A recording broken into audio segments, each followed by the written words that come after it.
We'll just begin shortly. A lot of people are caught in traffic. Apparently, there are lots of jams out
day of the Business Standard BFSI Insight Summit, and apologies for the delay. We are, in the newspaper business and we are sticklers for deadline, but today has been an exceptional circumstance with the traffic situation outside. We'll begin with our first panel discussion now. This is on general insurance. Insurance regulator has brought many changes in the last 1.5 years in regulations by simplifying norms with an objective to increase insurance penetration. Our topic looks at general insurance, where the CEOs will talk about the paradigm shift from a rule-based to a principle-based regime. I would now request our panelists to please come on stage. We have with us Mr. Bhargav Dasgupta, MD and CEO, ICICI Lombard General Insurance. Mr. Rakesh Jain, CEO, Reliance General Insurance. Okay, we're waiting for him still. We have Mr. Ritesh Kumar, MD and CEO, HDFC Ergo General Insurance.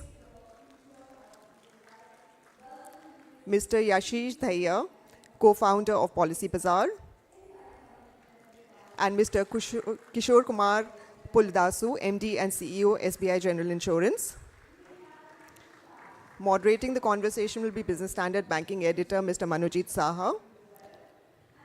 Also, it'll be helpful to put the headphones on, given the sound coming in from the adjacent room, since we have parallel panel discussions which will be on. Over to you, Manojit.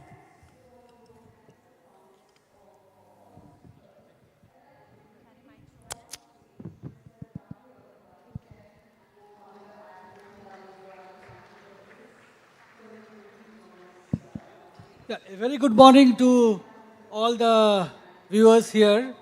We are on the second day of the Business Standard BFSI Insight Summit. We have a panel discussion on general insurance comprising the CEOs of general insurance companies and also Policy Bazaar, who is the co-founder. General insurance industry is growing at a very healthy pace, at least in the first 6 months of the current financial year and also in the previous year. What has also happened is that in the last 1.5 year, IRDA under the chairmanship of Debashish Panda has brought in changes in regulations, mainly aiming at making easier, relaxing the regulations, and so and there is a change, a paradigm shift from a rule-based to a principle-based regime. So I would like to request the panelists to give their opening remarks on how will the simplification of regulation will help the general insurance industry. Mr. Dasgupta, can we start from you? Thank you, Manojit, and thanks for having me here. I think to look into or to set the context for why this is happening, one way of looking at it is that if you look at where India is as an economy, we are the 5th largest economy in the world today. If you look at the general insurance sector, we are the 15th largest general insurance market in the world. That is an anomaly, right? I mean, we may be relatively lower, but not as low as that. And I think one of the reasons that has happened is in the beginning, when the sector was opened up, rightly there was, while private sector companies were allowed in, a lot of liberalization was done in terms of attracting foreign capital. I think there was also a concern about setting the ground rules in a manner that you didn't have too many market failures. So there's a lot more control, a lot more rules-based regulations. We've seen some changes over the years. 2008 was de-tarification, which was a big reform in the sector. But those original set of rules that were set down back in 2000 when the sector was liberalized were not fundamentally relooked at. And I think our belief in the industry is that has maybe had its reason and role in the past. But as the industry has matured, if you want this industry to grow well and serve the true needs of this economy, it needs a lot of freedom and flexibility, which comes through in terms of the reform objective that the regulator has set. So clearly the agenda is insurance for all by 2047, and a belief that the industry is matured, where you can look at rules-based regulation rather than very, very restrictive prescriptive, regulations which are rule-based regulations and move to a principle-based regulations. And I'm asking, maybe the others can add to what I'm saying. Yeah, yeah. Thank you. Thank you for your opening remarks. Yes, Mr. Poldasu, your opening remarks. Thanks, Manojit, for having me here. Thank you very much. And as rightly stated by Mr. Bhargav Dasgupta, there is a wide disparity between the GWP of the nations across the world when you compare with Indian ranking in the GDPs. And when you look at the penetration percentages globally, our general insurance penetration is at 1% vis-a-vis the global penetration at 4%.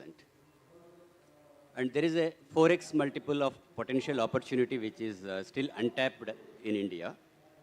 And secondly, when India is aspiring to become a developed nation by 2047 and to be the top 3 global economies in the medium term, there is an ample push towards improving the infrastructure development and our core sectors so that entire economy will get uplifted to meet the goal of reaching the top 3 global economies. Towards that, when we compare ourselves with the US, the wide disparity, what we see there is in terms of the penetration of life insurance versus general insurance. In US, what we observe is the general insurance penetration is higher than the life insurance penetration. But in India, the situation is entirely reverse. Life insurance is around 3.9% and we are at 1% general insurance. So the gap between these two, how to bridge and reach the global standards. The main pocket what we are looking at is the rural areas where most of the assets are not insured so that the risk transmission is not happening. And as a whole, the economy is not getting the benefit of the insurance availability across things. So towards meeting that objective of insurance for all by 2047, the regulator is coming up with so many relaxations in terms of converting the rule-based to principle-based so that appropriate flexibility and innovation and risk assessment techniques will get developed by the insurers. I think that should be able to meet the goal what insurer is thinking. And the insurance companies also will get the benefit out of coming out with new processes, new products, so that the ultimate aim of customer centricity will get improved in providing the insurance coverage for the entire population, which in turn will help the nation to develop and become a developed nation. Yeah, thank you, Manoj. Thank you, Mr. Poldasu. We have hit the nail on its head. So, Mr. Dahiya, penetration, that is the key. So, your opening remarks, and if you can also elaborate, why do you think the penetration is low and what we need to do going ahead? I think it's been fairly well stated that we spent the first 20 years of the industry in a rules-based mechanism. And I think at that point, if you asked the CEOs and the leaders in the industry, what would they like changed? I think everybody's demand was crystal clear. But that did not happen for almost, I would say at least the last 10, 15 years I've observed, that the demands were crystal clear, but they did not materialize. I think in the last 18 months, most of those have materialized. And I think the industry leaders were quite clear in what they wished would happen. And many of those things have happened and are going to happen in the next coming few years. Now, I think when we talk about penetration, insurance is not an industry that changes overnight. So I think the ground has been laid. I guess what we will see in the next 5, 7, 10 years is the benefit of the change in those grounds as people gather around and figure out new strategies which are more conducive to the flexible way of operating that's been made available. So I think with a lag, you will see the penetration increasing. And I have no doubt that, and also there is a developmental aspect in this because we are at 1% of GDP versus 4%. And yes, our GDP is higher, but that's also because insurance seems to have some connect, that's my understanding, with how many people in general have more than about $6,000 per capita income. And in that respect, India is still quite low compared to, so it's got some linkage with that, just the number of assets. That's interesting. And I think we are still quite low in that. Perhaps we have about 60 million families. That's roughly about 20% or 15 to 20% of our population is in that range right now. And as maybe that increases, we get much more insurance. Because today the number of cars, the number of assets is quite low compared to most markets in the world, right? So we are, as an economy, we are much bigger than, let's say, the UK economy. But the UK, from what I understand, has almost double the amount of cars value than us. And so that would in some way lead to general insurance, home ownership, home insurance. And just insurance tends to be a concept that people take on at a slightly later stage Correct. than. Correct. So you're saying the 15 to 20% is of the population will be able to take insurance. That number needs to go up. I think a lot of things need to happen, but I think the groundwork has been laid. Yes, as far as the insurance industry can't change the entire country, right? Just by itself. Right. So the asset base in the country has to increase by itself, and then, but the ground has been laid for the insurance industry to do its job. Mr. Kumar, the ground has been laid. Is it the take-off time? Your opening thoughts. Thank you for inviting me. I think what the other panelists have said, I can sort of only sort of echo that. The fact remains that for any sector, once it opens up, there is a set of things which are needed to be done. I think over the last 20 years, the fact remains that, Bhargav spoke in terms of the fact that we are the 15th largest today on GI. The fact is that if I look at what we were, say, in 2000 when we opened up, we were the 28th largest. Okay, so we've taken this journey wherein from a 0.5 to the GDP, we've now become 1 to the GDP. I do some crystal ball gazing a year, about 10 years down the line. This 1 to a GDP should at least be about 1.5 to a GDP. At which point in time, we should be roughly about between 6 to 8, on the global ranking, depending on how some of the others do. So yes, there is a journey that we are taking.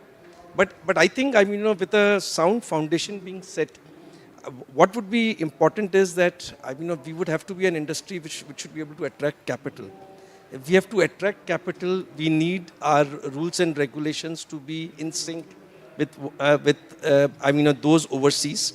And I do sort of go out and see that this entire thing from the rule-based to a principle-based is the larger concept on which it is working. Because at the end of the day, if the 2.5 lakh crores has to become a 10 lakh crores, we would need about 150,000 crores of 150,000 crores of capital. That's not going to be it's not going to come out of the profits of the industry. Right. And therefore, it's also important that we look at some of these important aspects in terms of, making the industry attractive to foreign capital or to capital in general. Because, and I do feel that this entire thing around the principle-based is a very, very important step there. Right. Thank you. Mr. Dasgupta, so we are ready to take off. So where do you see the penetration, at least aspirationally, say by 2030? Before I answer that, I just want to spend a minute on the same issue that you raised about principle-based supervision and regulation, and Ritesh's point that capital seeks returns, capital also seeks consistency of law. While we are doing this, which is a great first step, I think it's very important that we stay the course. And to stay the course, has to be a couple of things.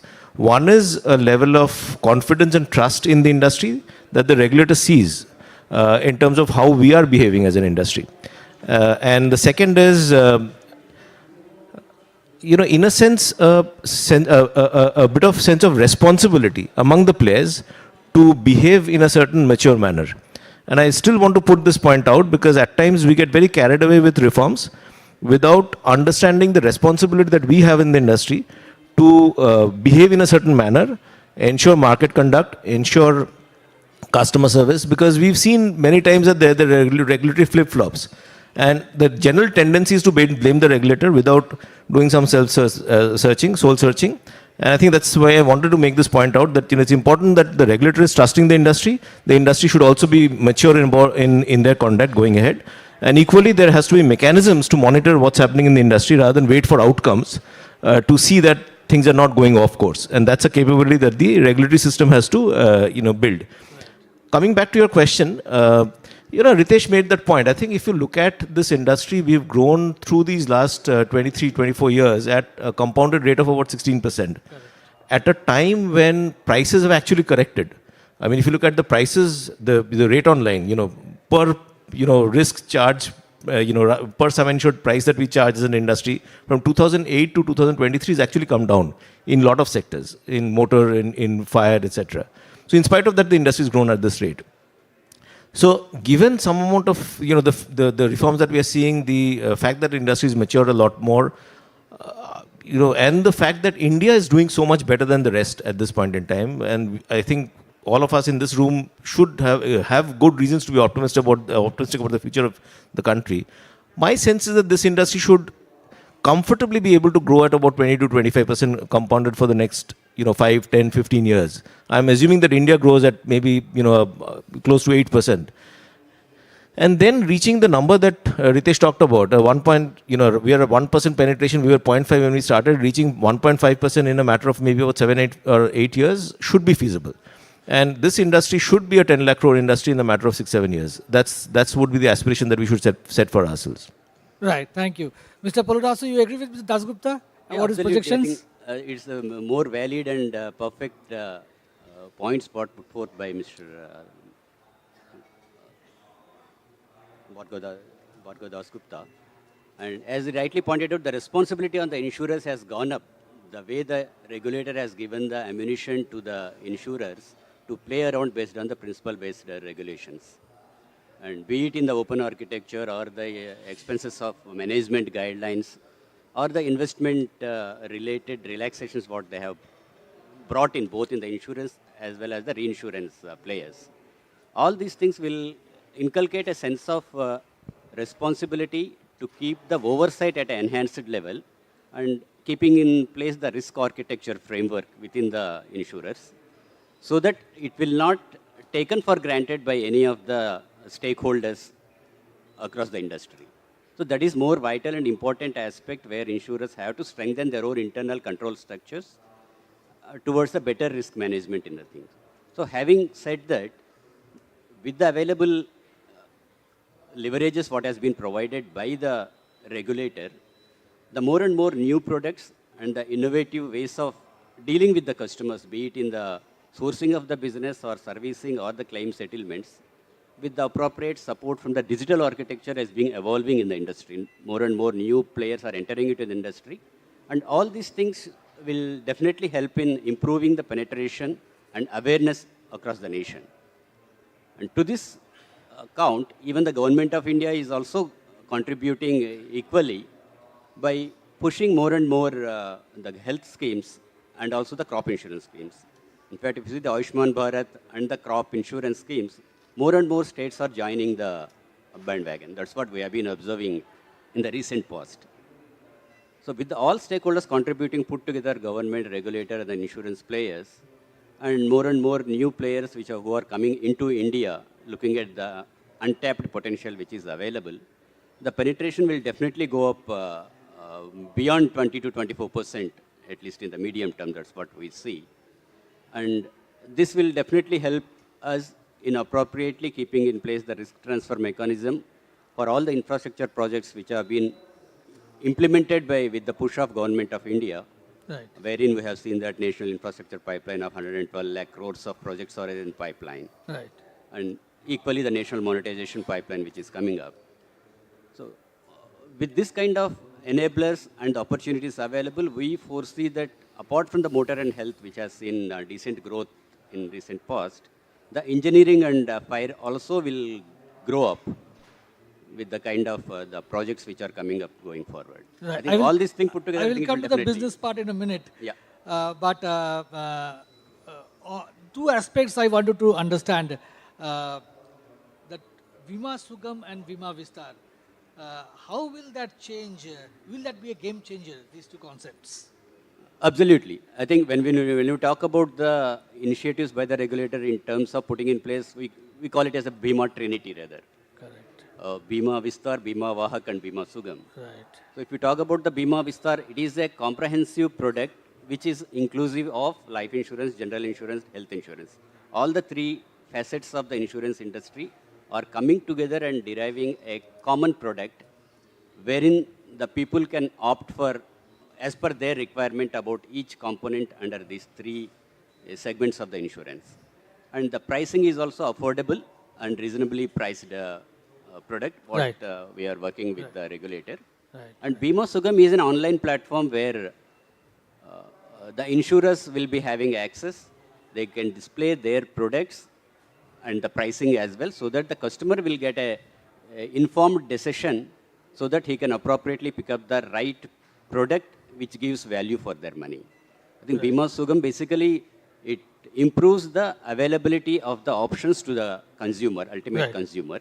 Right. And Bima Vahak is one of the channel which regulator is also pushing, mainly towards the woman-centric rural penetration point of view. Right. I think the Bima Vahak will be a channel where the Bima Vistar product will majorly be taken up for distribution, so that untapped and unentered markets in Tier 2, Tier 3 cities and RUSU areas will get penetrated out of that. Right. I think these three initiatives, Bima Trinity, will definitely will be a game changer for the insurance industry in India. Mr. Daya, what's your view on this Trinity?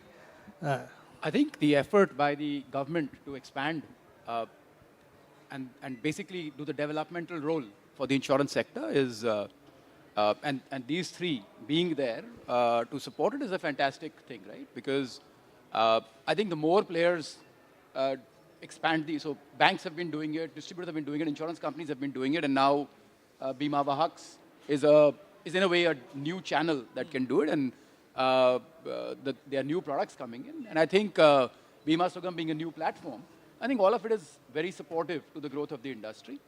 And I think if we also, as an industry, work towards having greater consumer confidence on both the servicing aspect and the claims aspect, I think that is, see, if you ask me what will really change the consumer's mindset into buying a lot more, I think the consumer, at this point, we as an industry have a bit of a, and it's world over, it's not just India, it's world over.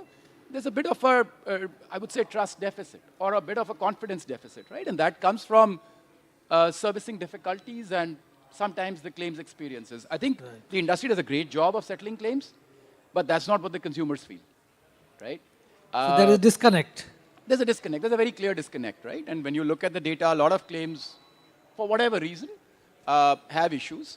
And I think if we solve that, there is no reason why only 25% of the people who can afford health insurance afford it as families, right? I think a lot more would if they were certain that their experience would be very smooth. Right. So I think that's the part that, if solved, would truly expand the industry. But at the same time, any effort by anyone is obviously going to help grow the industry further. Right, right.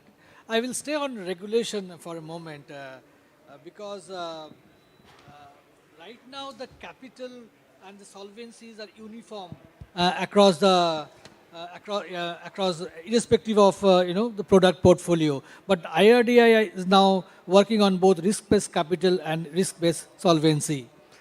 What are the broad changes that is expected from this risk-based capital and risk-based solvency, and how that is going to impact the industry, Mr. Kumar? So, see, we've got what is typically called as a Solvency I regime. That's what we are in. Now, what this means is that it's a standard sort of par course for everyone. I mean, this is a perfect example of what a rule-based sort of regime is. And to my mind, the risk-based capital or the risk-based solvency actually moves into what we call as the principle-based solvency. What would change? I mean, today, any company who's got 100 of a particular portfolio largely needs to keep the same amount of capital. What will change tomorrow is that people who have a more diversified portfolio will have to keep less capital. So it starts giving some benefits for the diversification. Today, if 20% of my portfolio is insured in a particular line of business, I mean, I may sort of reinsure it with the world's best. I mean, this company may reinsure it with somebody else. We still will have the same capital relief. Tomorrow, the quality of reinsurance will start making a difference. Today, in a rule-based regime, I mean, there are caps on how much benefit you can get for reinsurance. Tomorrow, that opens up to the extent of the reinsurance which is there. I mean, the risk-based solvency will We'll actually look at your portfolio quality, we'll look at your quality of reinsurance, we'll look at the credit risk, we'll look at the market risk, we'll look at how well you are sort of, what is it that you're doing on the enterprise risk management. So to that extent, it's a far more holistic measure than what the present as a sort of a rule-based solvency is. Right, right. But Mr. Dasgupta, will this change the product mix, mix of particular insurance companies, the risk-based approach? It could drive strategy. It could. At the end of the day, it depends on whether, how capital constrained are you, and are you forced to choose your lines of business based on your capital constraints? But personally, I think it will do what Ritesh is saying in terms of really allocating the right amount of capital for the right set of risks, beyond the point examples that he gave. So if you have a lot more granular business, where the volatility is less, you should get some benefits. If you run a book which is, high exposure to equity, you should put more capital. I mean, these are the correct measures. I think what we have to see is, when you look at, when you say RBC, it is not necessary that RBC means the same thing to everyone, right? So, within RBC, what are are you going into the standard model? Are you going to the internal risk-based model? So, my portfolio may have a different profile than someone else's portfolio, though both of us write motor insurance, as an example. Do you give that benefit to a company A which has been doing it in a better manner, underwriting it better, and someone who is writing it profligately with high losses? Do you ask for more capital? That is how it should be. So we have to see what they do. The other point is, and very important point, is the extent of diversification benefit. Just as an example, and I want to pick up the point that Yashish made, the perception of claims. So if you look at COVID, the insurance industry, the general insurance industry and the Sahis collectively, we paid between 30 to 40,000 crores of claims for a pandemic which we never anticipated, no one in the world did, and we didn't price for it. We didn't take a premium for that. Globally, many markets, insurance companies did not pay for pandemic claims. Government supported or government paid, because these are pandemic risks are usually excluded from all policies. But in India we paid. We never went and sought any help from the government as an industry. But there is still this perception that when it comes to claims, there is an issue. So I think there is a lot of effort that we need to make in terms of the awareness and communicating the point of view that we need to communicate as an industry. But coming back to the point that I wanted to make, in spite of those massive, in a sense, a Six Sigma event, 1 in 100-year event, or maybe 1 in 1,000-year event, the industry stayed resilient. And companies which were not monoline, but companies like some of the multi-line GI companies, they had a reasonably robust year. We didn't dip on capital. That tells you the power of diversification. And at the end of the day, solvency is to protect from the company going bankrupt, going insolvent.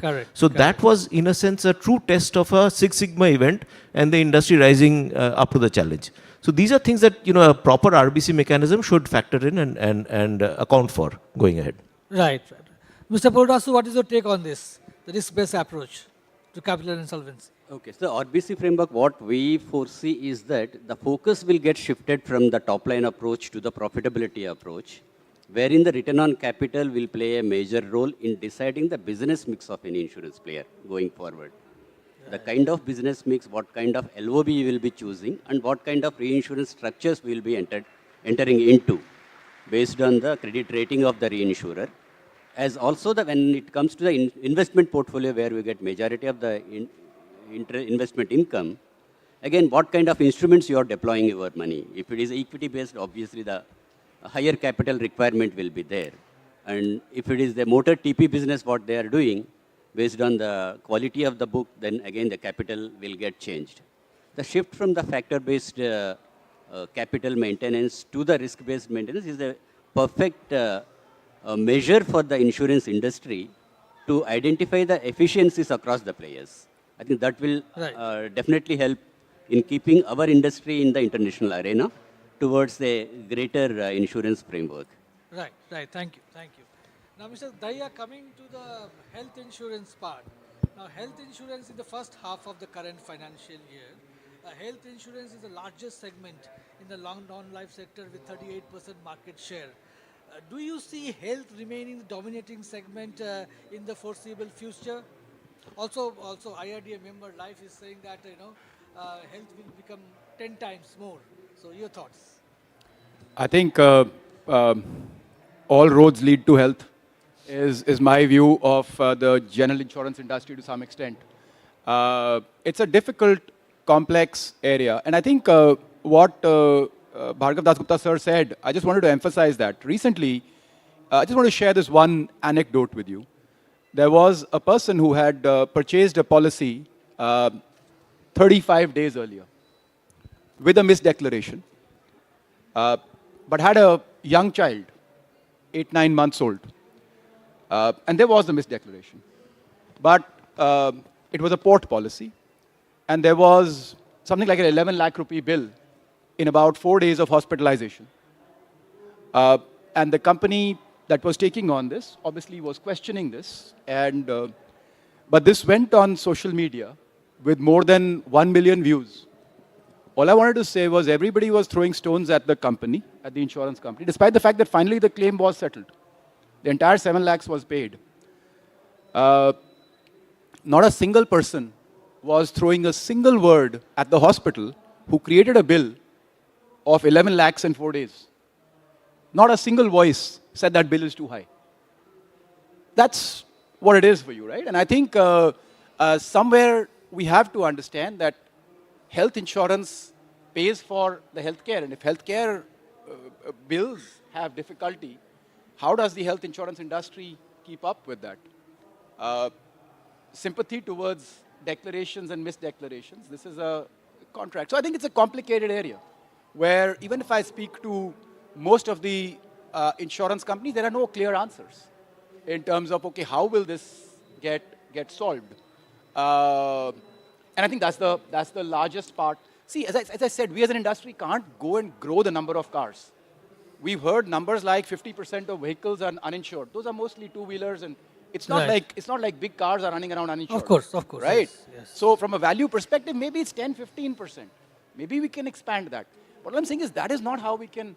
Maybe some new projects come in, but most of the large projects are insured. Right. So I think it's the people that need insurance, and healthcare is a crying need. Right. How countries have solved it is a combination of government and private, or a combination of healthcare and the insurance industry. It's not a simple problem. It's not a trivial problem to solve.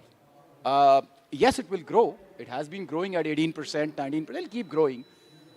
But I'll actually point you towards another fact, right? If you look at the fresh health insurance business, and I don't want to be negative about this, but in the last 3-4 years, it's barely grown.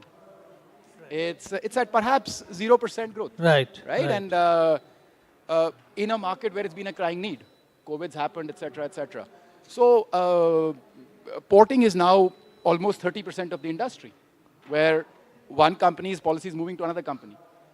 This is despite having almost 20% price increase. So as an industry, we have an issue. Right? There's been a good price. What is the reason for not having fresh growth? I think fresh. it's a difficult claims environment. I think there's been multiple data there, and I think there are two reasons for that. Customers believe they are covered for a lot more than what their policy says, for whatever reason. And I also feel companies are struggling with claims at the back end as the portfolios mature and the true nature of the costs comes up. And I think the hospitals do have a significant role to play in that.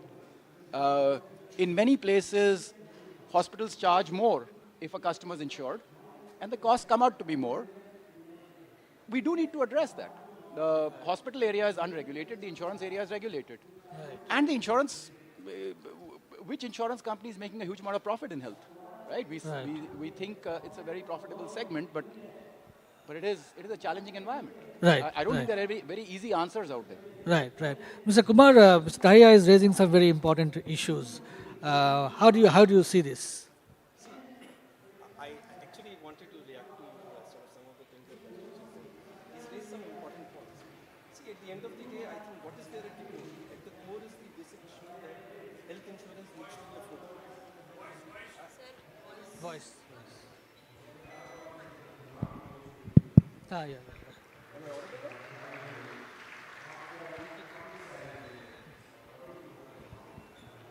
Is this better? Yeah. No, so what I was saying is that at the core is the fact that health insurance needs to be affordable. It's very easy for an insurance company to go out and pay all claims. Right, wrong, inflated, not due. What's going to happen to the premium? Because with a lead or a lag, the premiums will go up. So I think it's as Yashish rightly said, it's a very complex problem. I mean, we need to address how do we handle fraud. We are a regulated industry. On the other side, the provider is not regulated. These are complex problems. The other thing is that, and I think Bhargav alluded to this, the more transparent we get as an industry, the faster the turnaround times are. This is what will improve. I mean, I also want to put across that there is a very, very important initiative that we as an industry are trying to do, which is try and move health insurance to 100% cashless. Now, what this is going to do, bulk of the problems that we face as an industry today are because there is a significant amount of claims which come in as reimbursement. Right. And I mean, just look at this anecdotally. All of us do travel insurance. If one of our insureds gets hospitalized in US and say runs a bill of $100,000, we hand this bill to sort of some agencies, and ultimately the bill is settled for about $40,000 to $45,000. Okay, so if you are insured, the hospitals bring down the price. Fast forward, let's come to India. You go in and say, I will settle something in cash. You'll pay lower than what as insurers we pay. Now, if you look at insurers as cash cows who are going to just be paying claims, because as corporates they have a larger pocket, that's not going to solve the problem. Right. Because at the end of the day, I think affordability is what we are missing. How do we go out? We unfortunately can settle a claim instantly. Right. How do we handle fraud then? We want to be paying claims fast to the rightful claimant, not to somebody who has misdeclared, and not in a case wherein a hospital has inflated a claim, not in a case wherein impersonation has happened. So and that's really what we are doing. There is this whole exchange thing through which all claims over the next sort of quarters will go through. It's an industry's endeavor along with the regulator, along with the government, to try and see that to what extent can we push up what is presently a 60% number in terms of cashless to in the 90s. Right. And that to my mind is what the solution is. Right. We have completely run out of time, but we will take one question from the audience if there is any. There are a few hands. Yes, can I go to the gentleman at the back? Yes, sir. Gentleman at the back.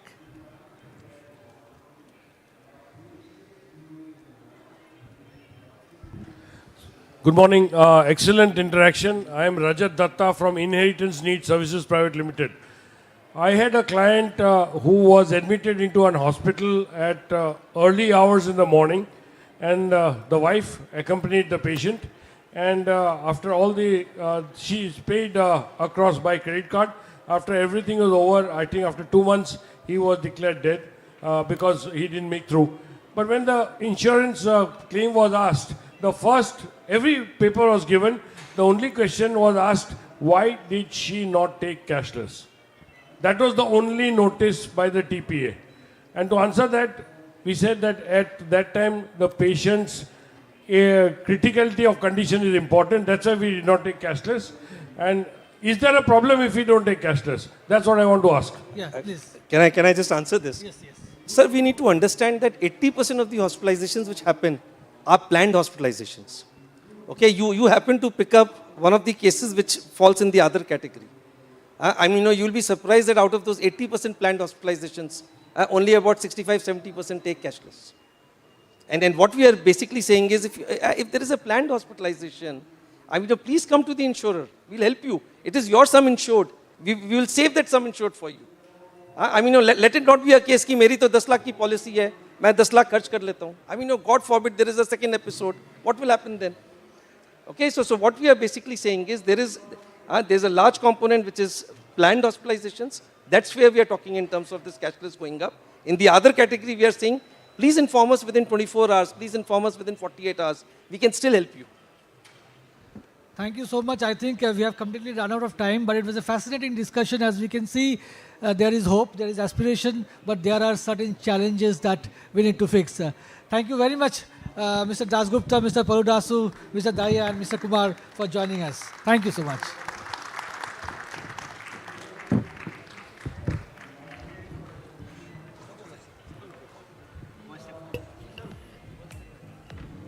Thank you very much for the wonderful discussion and those very pertinent points raised about hospital area being unregulated. Um,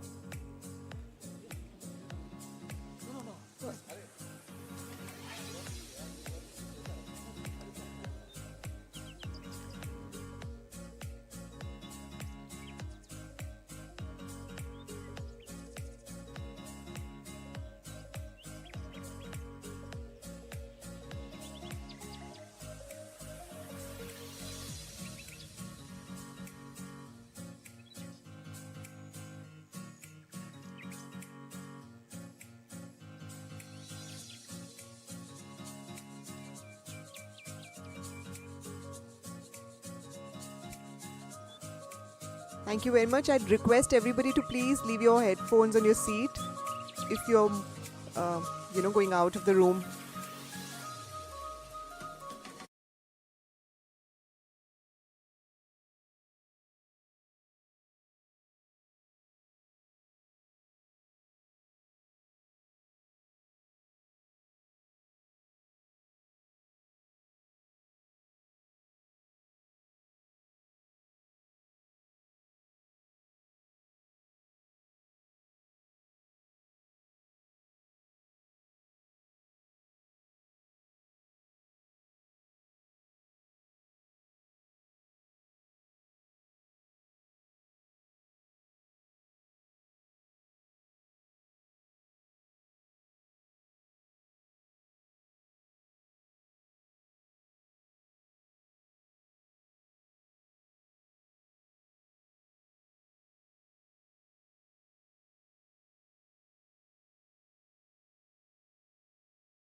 Back, everybody. In the 2 days that we've been here, a lot of conversation has been about optimism about India's growth. Yesterday as well, in a conversation, Christopher Wood, the global head of equity strategy at Jefferies, said that India is the next big global opportunity, that it is the best growth story in the world. Now, growth also requires investment. So that is what our topic is going to be about. What is the investment scenario looking like across sectors, particularly for startups? We have private equity and venture capital CEO panel talking about shrinking India pie. Will the trend reverse? I would now request our panelists to please come on stage. We have Ms. Renuka Ramnath, founder, MD and CEO, Multiples Alternate Asset Management. Mr. Amit Chandra, partner, private equity Bain Capital. Mr. Vishal Tulsian, MD and CEO, Motilal Oswal Alternates. And Mr. Ankur Bansal, co-founder, Black Soil. In a conversation with them will be Business Standard Executive Editor, Ms. Nivedita Mukherjee. Do please use your headphones because we have a lot of sound coming from the adjacent room. Over to you, Nivedita.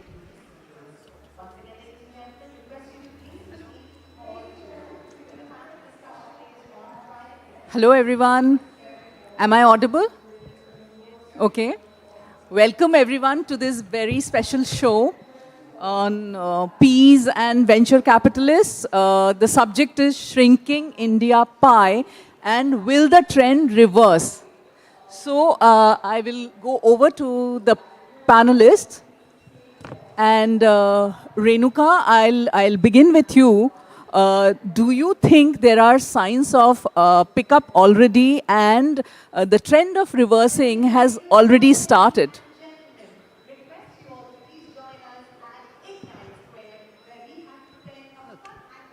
Good morning, everyone. Pleasure to be here. First, I would like to correct the impression that there is...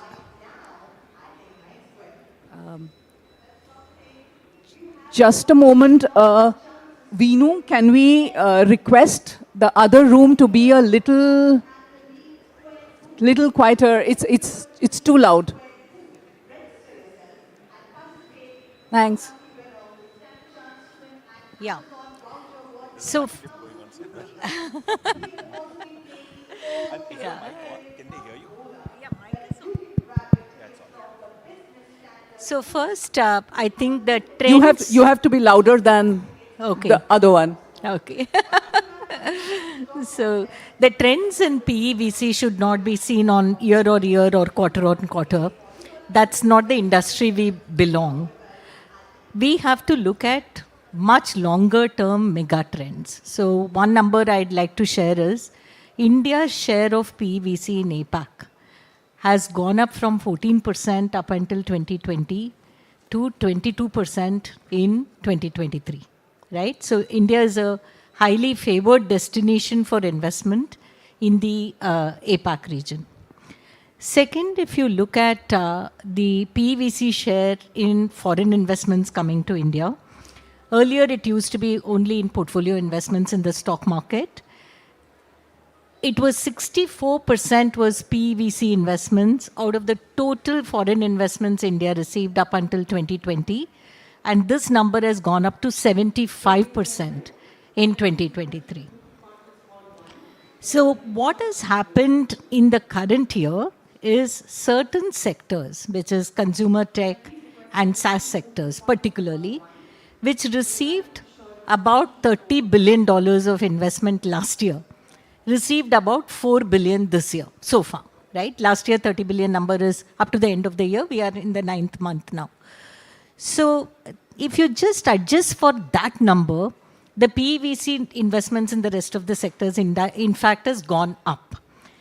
Now, this is not bad news because sometimes there is a rush of capital towards certain sector in a particular year. And then these companies are already very well funded and there is no requirement of capital.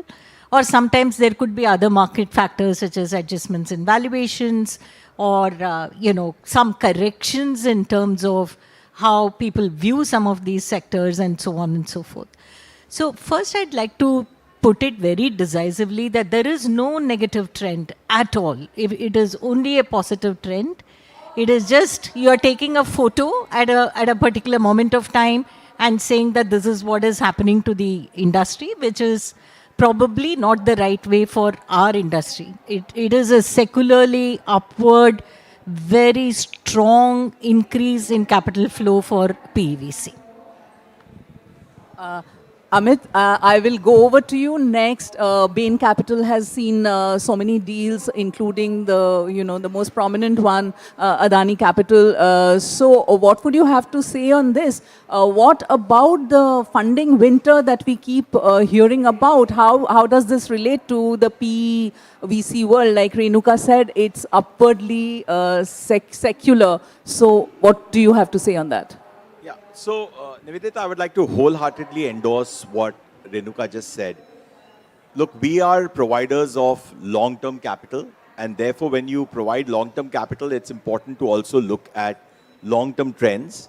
And so if, we got started about 15 years ago in India. 15 years ago, if you looked at just a few indicators, big macro indicators, private equity accounted for under 1/4 of foreign direct investment in India. Now, in the last 3 years, despite the volatility that Renuka referred to, private equity and venture capital accounts for over 2/3 of foreign direct investment in India.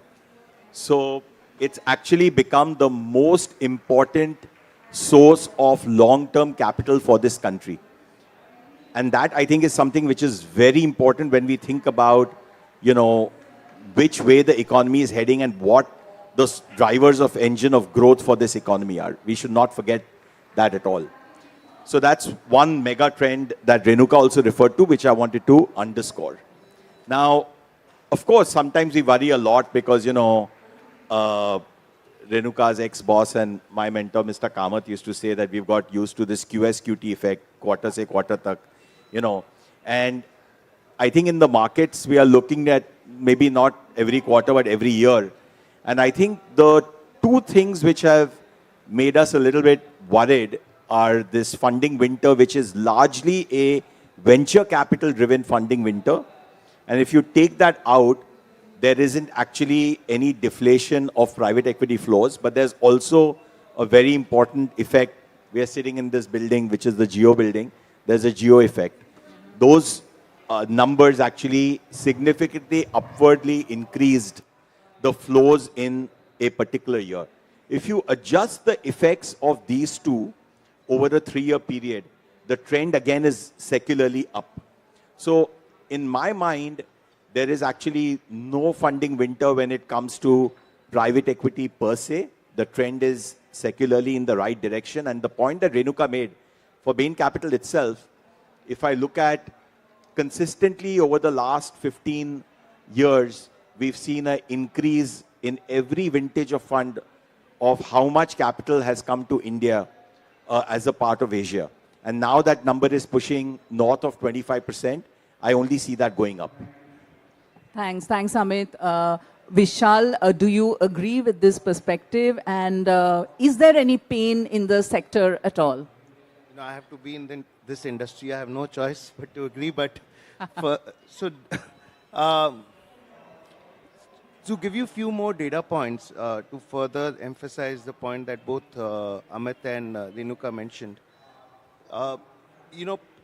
in the last 2 to 3 years, the amount of PEVC investments that have happened in India has been 2x of what it was 4 to 5 years ago. 4 or 5 years back, this number was between $20–25 billion a year. Today, this number is upwards of $50 billion a year. Another point on between the public and private thing, which you should realize that in the last 5 years, the overall net FPI investment that has come to India has been around $25 billion. And the net private investments that have come into India is upwards of $150 billion. So it's 6x of what has come through the FPI route. And believe me, we've not even touched the tip of the iceberg. If India has to grow, India grew at 9% in terms of dollars in the last 25 years. And from around 1% of world GDP. We are between 3 and 4% of world GDP. And this last 25 years of growth was largely driven by software exports and domestic consumption.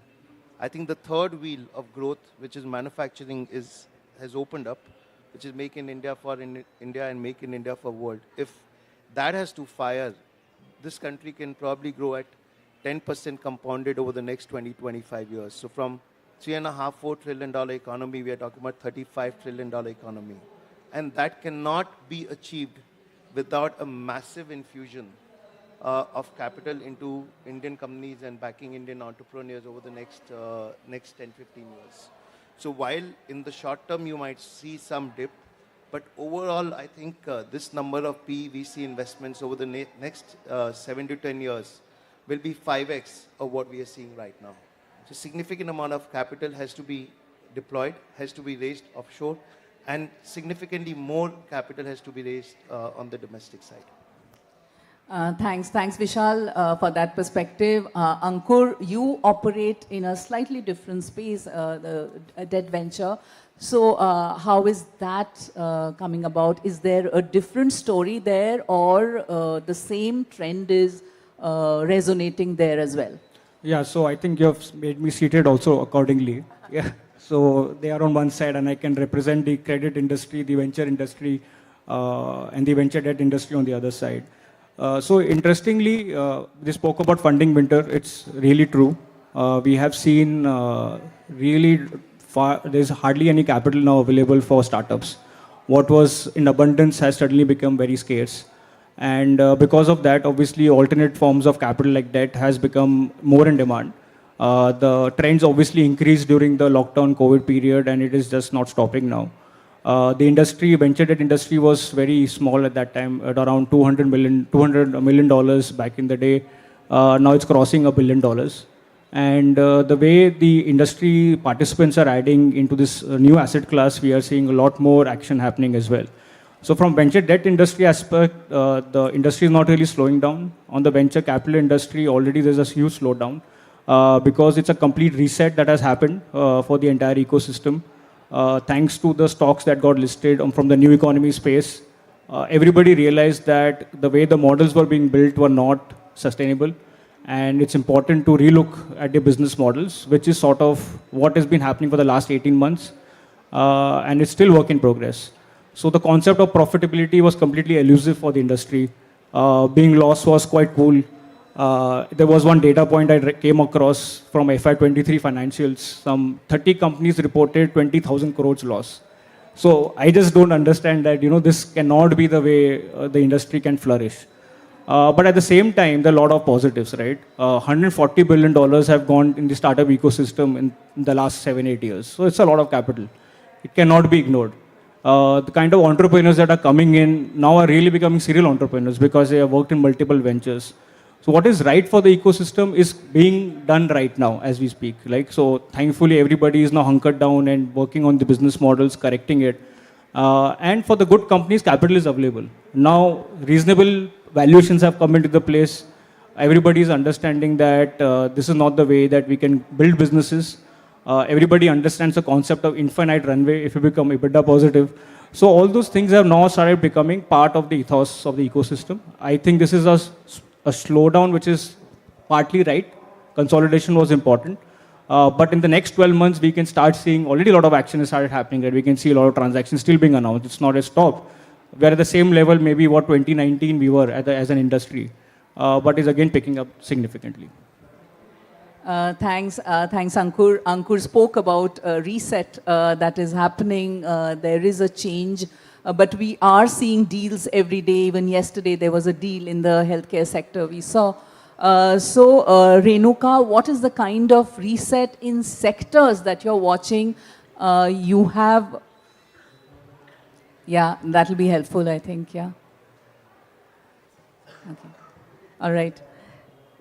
So in terms of reset in sectors, you have mentioned that green economy is an important sector. We have seen deals for your company in the EV sector. So what is the space that is like really promising? How do you look at it? See, certain sectors are, I would say evergreen sector. For instance, financial services. Financial services capital is raw material for that sector. The India low penetration story when it comes to credit or insurance or wealth advice is kind of very, very well known, right? It is written often. So, and now with technologies available, digital penetration, we are able to microsize the products and customize many, many appropriate products for penetration. I find it very purposeful to, look at opportunities there where you're taking some of these important savings and insurance and even credit products to the underserved in the Indian economy. And I think this will continue. As long as I can imagine, investment in financial services sector will continue. The other sectors that have been, again, in the past, perpetual sectors have been pharmaceuticals, healthcare to some extent. Healthcare has its own momentum. Right now, we are seeing humongous interest in healthcare. I have seen a period of almost 10 years when nobody was interested in any healthcare asset. Pharmaceuticals is a little more, I would say, permanent story. But there again, because of the dependency in the US markets for certain companies, because they choose to make US generics as their key strategy, you see some volatility. The domestic consumption sector is again an evergreen sector. But in the consumer tech space, because there was excessive capital that came in and markets have corrected in terms of valuations, there has been a pause in consumer technology sector, but more traditional retail and domestic brands for domestic needs, especially in the areas of beauty, personal care and packaged food has been a very, very promising area of investments. Now coming to the circular economy, again, we in multiples are consciously not trying to justify an investment because it is reducing carbon or it is recycling something. Because what we have seen is investors want returns no matter what.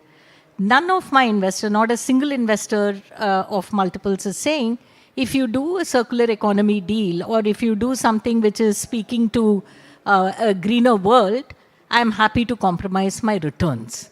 So without compromising returns, where are the opportunities which are building a better future is how we have defined that opportunity. EV is one such opportunity and we are evaluating many circular economy deals. And I think that creating a focus, having a person only dedicated to look for these opportunities, looking at what are the risks here, how do you build an ecosystem for this set of investments to flourish is making a lot of sense. So that is definitely a incremental strategy. But the most exciting thing that is happening in India is change of ownership from families to institutions. The biggest change we are going to see in the next 10 to 15 years is financial sponsors are going to be controlling shareholders in large part of corporate India. As it is for new companies, we are seeing that the only source of capital is PEVC, right? For an entrepreneur who's not bringing his own capital, but he has a very powerful idea, that is brought forth only with PEVC. And then we are also seeing that in multi-generational transfer of businesses, the subsequent generations are not interested in carrying on the legacy of their previous generations. And, selling to a financial sponsor seems the most logical thing. This is a change that happened in America probably 30 years back. And, this is not even a great prognosis or something. This is just so much on your face. And all of us are gearing up to participate in that. Yeah. So, Renuka, you mentioned pharmaceutical. There have been some deals which have been talked about, in the media. Do you expect any big announcement in the near future in pharmaceutical, any mega deal? Quite honestly, you are from media, you are very interested in news, and for you, what is going to happen today is very important. For us, unfortunately, it is not. But as I said, the writing is on the wall. that many families will prefer to get consolidated with other companies. What India needs is mega corporations to sustain global competition, have enough capital to invest for the future and attract the right kind of talent. And that's going to happen by consolidation of businesses, in pharma particularly, because most businesses are held by families. But even in other sectors, we are going to see this as a very big trend. Thanks, Renuka. Amit, you said recently in an interview a few months ago probably that things will get a bit worse before they get better. So are we past that stage of getting to the worse phase? Yeah, I do think we kind of are going through that phase at this point of time. And I think the reason I said that was the challenges to us, and I was hearing the previous panel as well, are more external than internal. All our engines are not firing at this point of time, and the engines which are not firing are not firing because the export engines are essentially sputtering.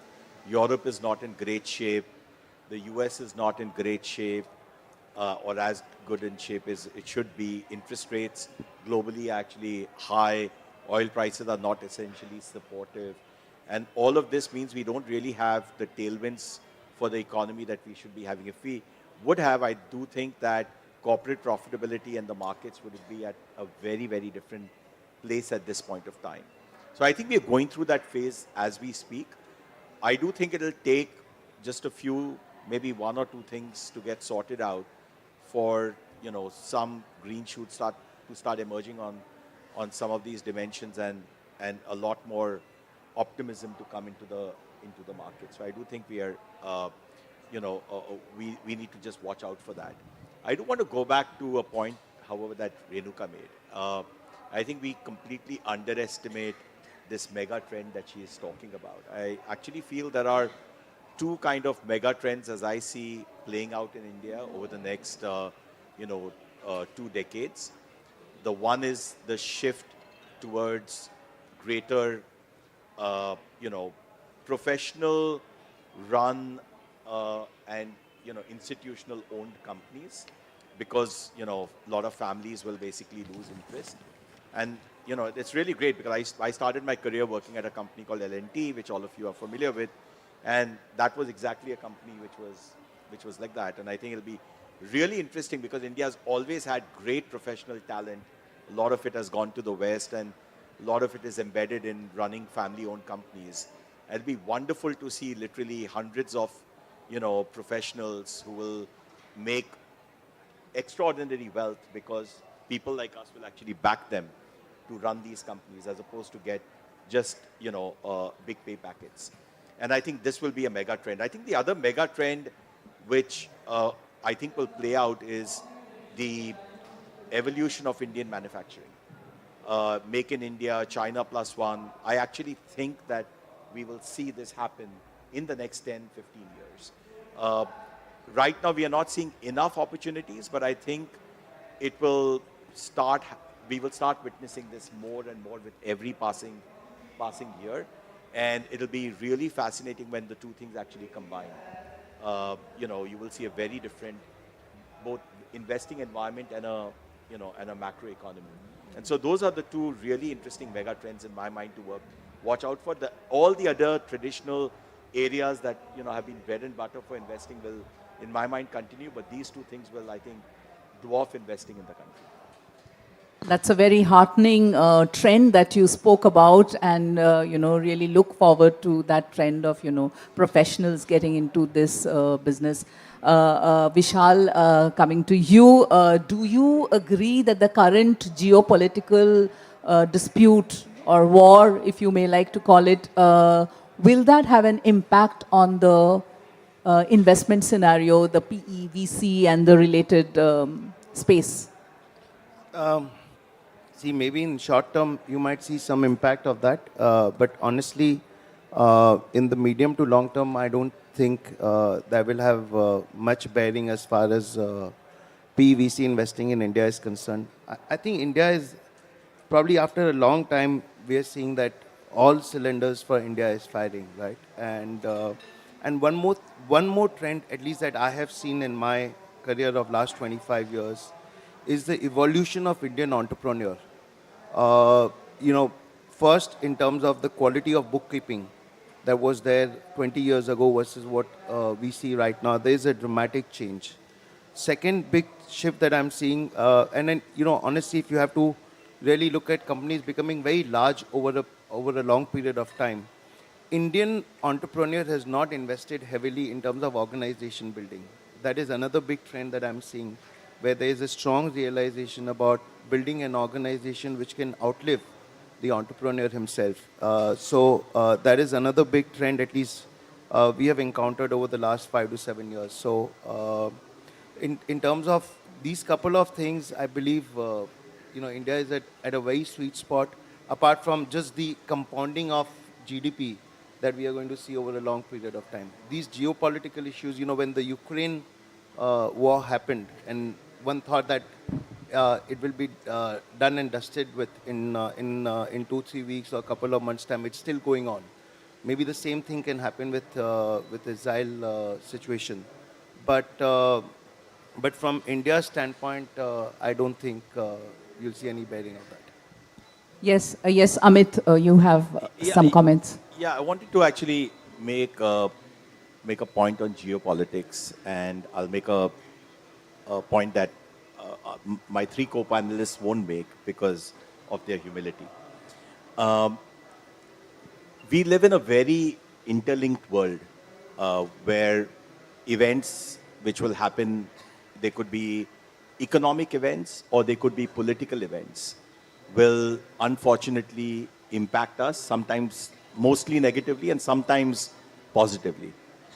And we have to, given the scale of our economy, I think we have to plan for these things, right?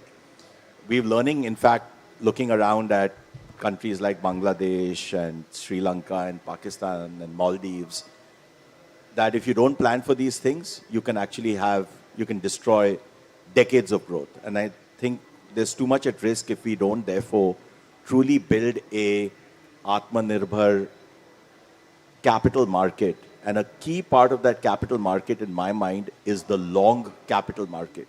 Because if you step back and look at where do we really get sources of capital from, our entire discourse is focused on, foreign flows which are portfolio in nature, but foreign flows which are portfolio in nature are massively dwarfed by flows which are, private equity in nature. You look at the 15-year data, it has switched completely.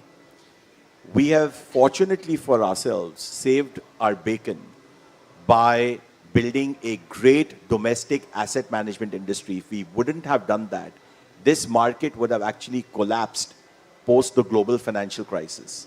And actually the foreign private equity industry would not have put money into this country if it wasn't for the domestic mutual fund industry. This is the fact. Learning from that example, if there's one imperative for the next 20 years, which is critical, it is to build a domestic private equity and venture capital industry which mirrors the growth we have seen in the domestic mutual fund industry. This has to be done, and we have to do this very thoughtfully. It does require making sure that the industry is built responsibly, and SEBI is very cognizant of that, and so practices have to be good. We have to make sure that, fly-by-night players don't build themselves, and there's responsible players like the ones we have around me are the ones who basically scale up. But we do need 10, 15 players who have, 30, 40 billion dollars assets under management in the next 10 years. This is not just so that, people get rich, but it's basically because domestic growth has to be financed largely by domestic players. Thanks, Amit. I'll come to the regulatory part in a bit. And Ankur, I want to ask you, you spoke about, the downturn in the industry. When do you think we are going to see many more unicorns? 2023 has really been, dry in terms of the number of unicorns, so to say. So I will put it differently. Let's figure out whether how many will remain unicorn. So that is first the perspective that people have to sort of live with, because we already sort of spoke about the fact that overfunding happened, the valuations were ahead of the fundamentals. So it is a bit away to talk about unicorns right now. I think people are more focused on down rounds, which are yet to happen in the country. Because if you compare to US, in last quarter alone, they had some 15% of the transactions were only down rounds, which was the highest ever for in 2017 for them. So it's the last 6 years, the highest down rounds are happening in US. India is yet to start seeing down rounds happen. People have been obviously continuing the trend towards raising bridge rounds through equity and debt. That has helped them to sustain to reach the next level. And a lot of companies have raised convertibles, which also have to start, converting at some point of time. So there is a lot of action yet to happen before unicorns can start coming back in the fore. I think more interesting thing is that the startup ecosystems again going back for IPO.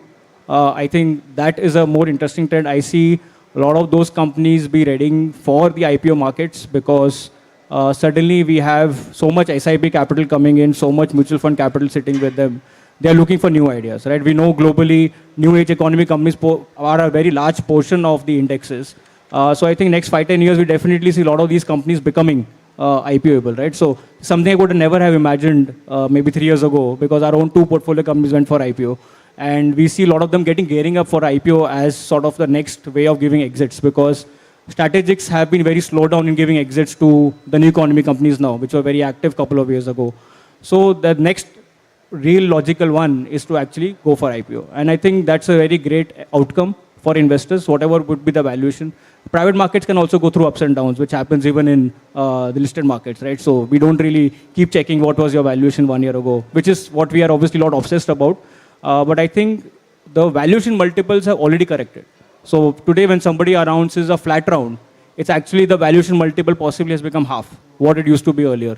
So there is a good trend that way, that reasonable valuations are coming in, business models are becoming more cash flow positive. And underlying growth is still there. It's not that people have given up on growth. But it's just a conundrum that, the overall economy is doing so well, but the startup economy is struggling, right? Which was exactly the opposite 3 years ago. When we were sort of just coming in the lockdown phase, the startup economy was booming. So they are obviously have to finally come in line with the broader economy. Thanks, Ankur. So Ankur spoke about exits, IPO, all very important points. Renuka, I would come to you for regulatory. You have in the past also, made certain observations on the regulatory side. What are the biggest challenges on the regulatory front in your space? Yeah. So first, I would say that the whole AIF regulations themselves are very, very useful for the industry. We are very grateful for those set of regulations which facilitates pooling of investments from a wide variety of investors into a common pool on common terms and apply it to the portfolio companies. Over time, I think the regulator probably has excessively emphasized on investor protection. And which in itself, no one can blame. The challenge is that the industry is still an evolving industry. We are not a mature industry like banking, for instance, commercial banking. We are an evolving industry. And our industry globally is a GP-LP industry. That is, GP is the manager, LP is the investor. The investor and the manager come together for a purpose defined in the document. And the implicit assumption here is that the investor knows for what he is giving the money and what he should expect, what's the risk and what's the reward. And the documents are two certain global guidelines which give him protection to take action to defend his own capital under certain circumstances. In India, the unique thing is that it is the private, wealthy individuals and family offices who are seeing much greater attractiveness to the PEVC product relative to the institutions. What would have been an ideal scenario for India is that in the last 15-20 years, if Indian institutions saw that this was the product that was going to build the economy, and this is the way that they can get the upside to complement for the low returns on the debt that they have, and create this industry for the retail investors to come in and then give a further lift to the industry. Unfortunately, the last 15 years are lost by Indian institutions in not taking a serious look at this product. And we are standing at a juncture where the retail investors are really hungry for that incremental return, and the regulators feel very obligated to protect them. And the regulations are taking a shape and becoming fairly onerous and coming in the way of implementing the business in the right way. And this is something we are also, as IVCA, as other bodies, there are many committees set up by the regulator. I would say there is a genuine intention to find that fine balance between what we practitioners want and what the regulator would like to see. But it is evolving, and I still think that what will serve the industry best is if it is left as a GP-LP relationship and not excessively regulated. Thanks, Renuka. Amit, I want to ask you, you've spoken about Make in India and manufacturing being a big theme. So, when India is dreaming big, what is the role of, your sector there? Look, I think the role of our sector, whether it is foreign capital or it's local capital, is essentially to be good providers of long-term capital, right? And by good providers of long-term capital, what I mean is, we are not just dumb providers of capital. We are actually smart providers of capital. We are thoughtful providers of capital. And we are often counter-cyclical providers of capital.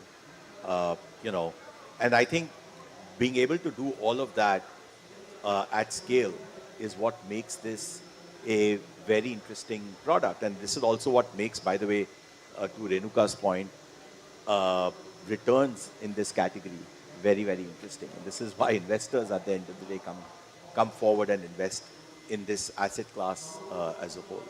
So I think that's the opportunity. And this is why also, by the way, it's critical to help, build this industry. Because if you look at the yield curve and what's critical, to facilitate building for a vibrant macroeconomy, this part of it is actually critical. And this is not new knowledge, right? If you go back to the 70s and 80s, this knowledge existed in India. It's why the institution Renuka came out of was founded, ICICI, IDBI was founded. UTI's mandate was partially that, IFCI's mandate was partially that. All of them weren't necessarily successful in their mandate, but the thinking was that for an economy to really succeed, you need to provide long-term developmental capital. At this point of time, we're very clear that needs to be provided by private players. So it's essential that we do that, and we do that in a thoughtful way. Thanks, Amit. Vishal, what do the next 12 months look like to you in terms of deals and investments? And will we be following the global trend, or will India be different? Honestly, we are not guided by what's going to happen in the next 6 months or 12 months, right?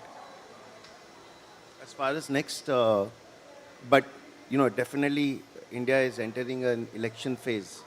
You have some state elections coming up in November, and then you have the general election. So I'm assuming that by June, July, the country as a whole is going to be in that phase. But let's say it's not driving any decision point at our end. As long as we find an investment that we understand, we find an entrepreneur that we can back, we are willing to write the check irrespective of, any global trends that we are seeing or anything that we are seeing on the domestic side. So honestly, 12 months is not what is driving our decision making. See, one of the questions that you asked, Amit, was on the manufacturing side, and I think Amit also spoke about it initially. manufacturing was one space that we gave up on. You know, we did some investments on the manufacturing side in the 90s, but in the first 15 years of this decade, we gave up on the manufacturing. And if India has to really pick up the threads where China left it, I think a lot of India has to come back on the manufacturing side, and that is one space where significant amount of investment is required over the next 15 to 20 years. In overall, the experience of... You did electronic manufacturing well before anybody else. Yeah. So clearly, many investors have burned their fingers on the manufacturing side, but I think the time has come, thanks to the China Plus One initiative and the overall maturity of Indian entrepreneurs, that we will capitalize on the manufacturing side. Just, Indian entrepreneurs were used to taking shortcuts, and I'm really seeing a difference in terms of the importance that they are giving to quality and to best class manufacturing. For example, Amit spoke about electronics manufacturing. We invested in a company called Dixon Technologies way back in 2008, when no one would have thought that electronics can be manufactured in this country. And today, if you pick up the newspaper, every day there are 2 or 3 articles that are about electronic manufacturing, and everyone is wanting to come and set up base in India. So clearly, manufacturing is going to be a big play over the next 10 years, and I think a lot of private investments will flow into that. Thank you so much. Ankur, I would request you to sum up, how do you look at entrepreneurship in India moving from here? So I think we have all the right ingredients to sort of, take off. I always believe that as long as we don't do a self-goal, there is nothing stopping our economy. There is enough capital available, as we can see around us, to back the right entrepreneur and the idea. There is enough of good ideas out there as well. So what finally boils down to is their execution skills, and I also believe corporate governance. So when you have, I think, these 2 things put together and a vision, a lot of things can be done. I think you can pick up any sector. There are a lot of things to be done. Each one of us can talk about 15 problems that we have seen. But how do you go out and actually execute a sort of solution around it is something that we have seen very closely, especially in being part of the ecosystem on the venture side. Today, there could be 2 college boys sitting, creating a product, which I just saw last week. Suddenly is used within 12 months by 150 corporates. There is absolutely no marketing happened. Just by word of mouth, people started using their product, and they found a new niche for themselves where customer is referring to each other. So there is absolutely technologies available today. What was not possible 5 years ago is possible today. There are obviously, the word AI has been used many times, but it's actually real. I just made my kids' deck using AI. I had to just put in the photographs, the deck was ready. So which I would have spent back in my days in city, maybe half an hour doing it, just got done in few seconds. I was listening about how a lot of ingredients are there, capital is there, the sectors are ripe for disruption. Even though the funding may come down and up, right? But there are new sectors coming in. Certainly, space tech has picked up. From $28 million of funding, it's now doing every 6 months they raise $150 million. EV has raised in 6 months $1 billion, which was possibly what was done in like 2 years together, right? So each sector has the entrepreneurs, people have the sort of the right vision. We are seeing people not looking for problems in US and replicating in India. Now it's all about India problems, Bharat problems, and how do you solve for that? With the digital penetration that we have had with UPI, etc., all the building blocks have been available. ONDC has started seeing so much traction. Yesterday I was talking to a founder, he's like, suddenly we are seeing traffic coming on that front as well. So it's like, whatever you're reading in the newspaper is actually real. It's not that we are just trying to make up the news. Of course, a lot of positive news. Every day we are hearing about MNCs trying to say India is the fastest growing market for them. But it's actually true, right? Because you can see the consumption patterns. We can see the Indian consumer never has been as sort of positive about their prospects. Thanks, Ankur. So whatever you're seeing in the newspaper is actually true. Thanks for that one. And any questions? Nivedita, I'd just like to, Yes. summarize one thing. See, clearly a massive amount of work has happened on the public market side. And that is why if you really see the amount of flow that has come into mutual fund, and whenever there is a massive selling that you've seen from the FPI side, the markets have not been impacted much because there's massive domestic flow. As far as private equity is concerned, still 90% plus dependency is on foreign capital. If we can reverse that trend over the next 10 years and make it, maybe, my wish list is 50-50. 50% of the capital raise can happen domestically. I think it's a massive task that we need to achieve. Ramdevji mentioned one point recently that over the next 25 years, the Indian domestic savings cumulatively will be more than $100 trillion.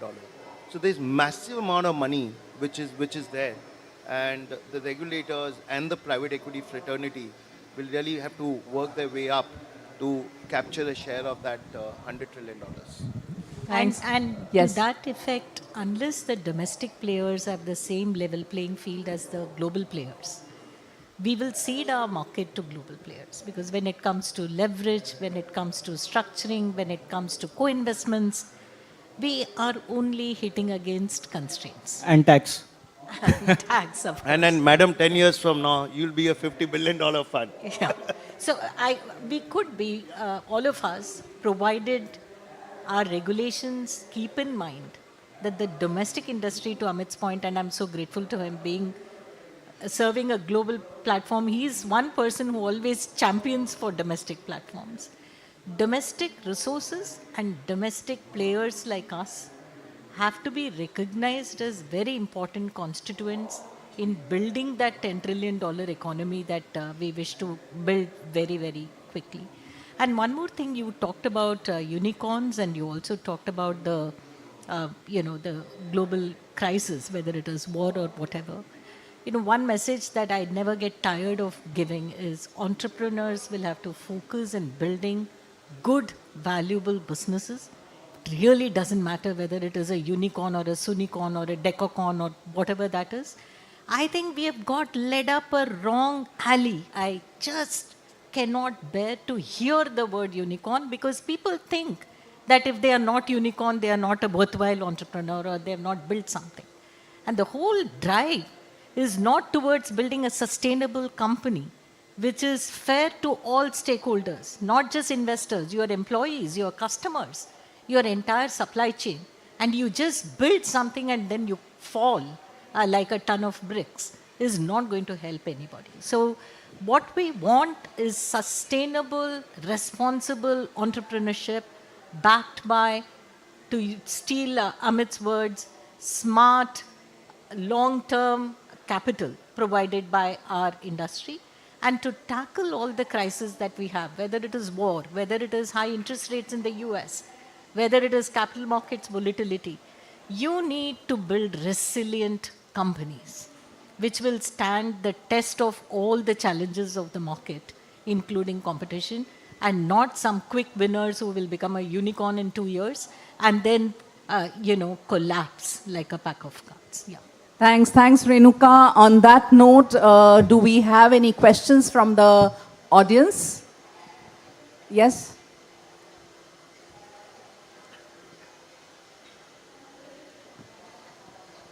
Yeah, hi. Thank you for that wonderful discussion. My name is Pratyush. So my first question is, should companies focus on growth or profitability? Like, given the recent funding winter, there's a rise in interest rates. Should you focus more on growth or delivering value for all the stakeholders? And my second question is about a particular sector. So how do you think the quick commerce sector is playing out?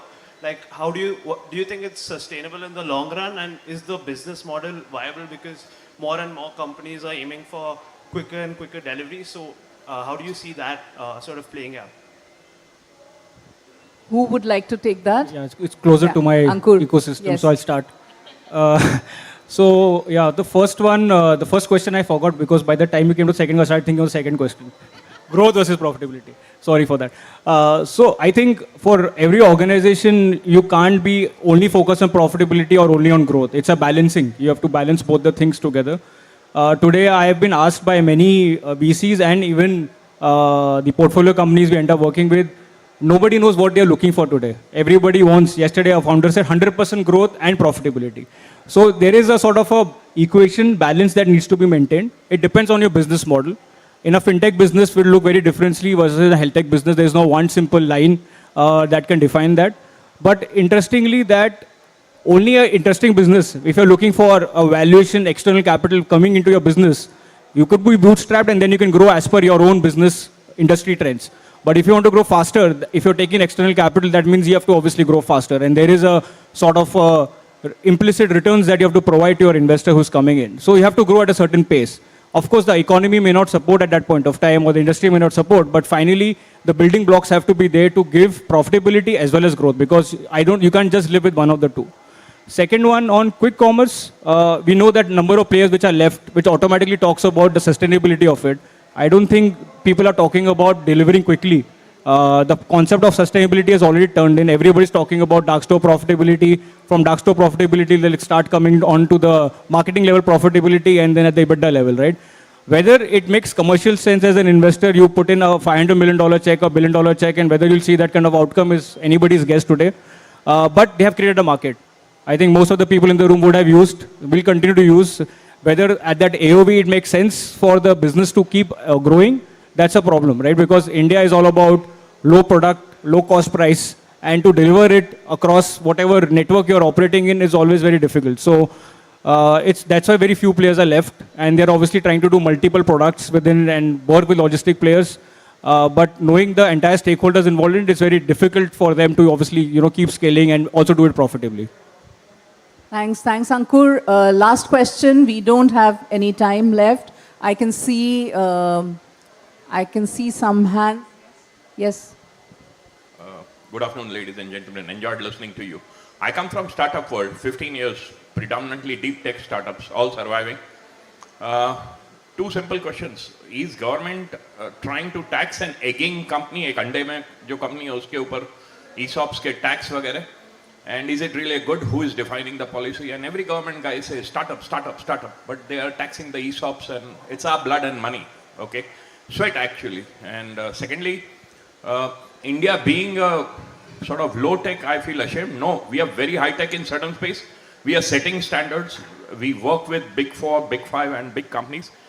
Any special sort of incentives for these deep tech companies who are changing the rules of global communications and global technologies, right from chips to platforms in cybersecurity, in software-defined networks, in content delivery?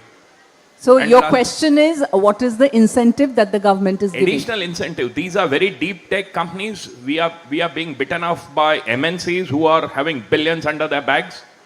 And we are like, absolutely. And tomorrow, some shark will eat us up. We know that. Right. Thanks for your question. Yeah, who wants to take that question? Renuka, thanks. No, I can see the passion and the angst. I share it also.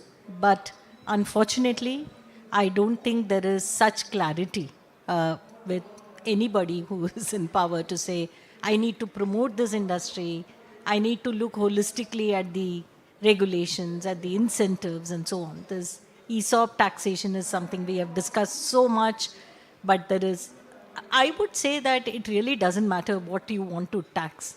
Say something and stick to it for 2 decades, right? That will help us. It is the changing guidelines and the uncertainty around, I think I am making this much money, but will it really be mine, right?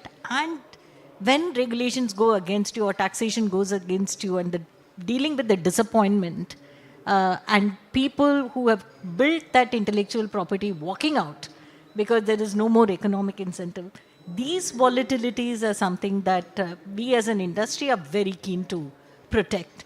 And I would humbly submit that please don't even expect any concessions, any special incentives or whatever to build deep tech industry in India.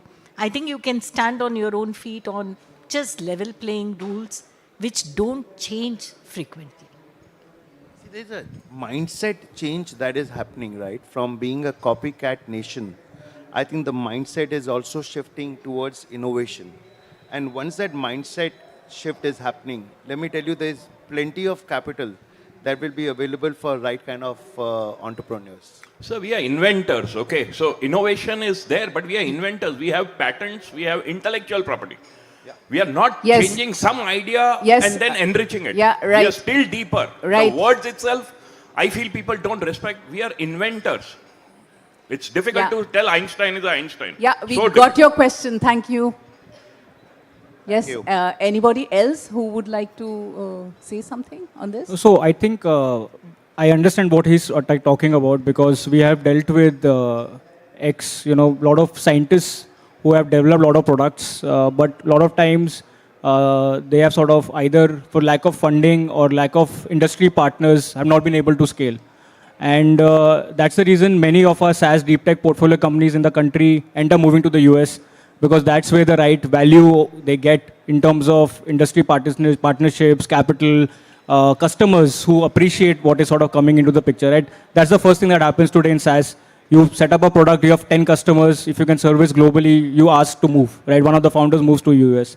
So there's a lot of that way, a capital moving out and the people also moving out, right? Of course, you would want the capital come back, but they have only a development center in India.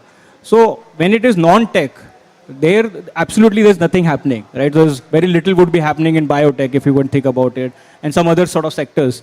We don't have an ecosystem around it. But one good thing is that today Indian founders that are coming in with capital, they are setting up their family offices. Some of them are focused on deep tech kind of areas. They want to support the Indian entrepreneurs and help them grow.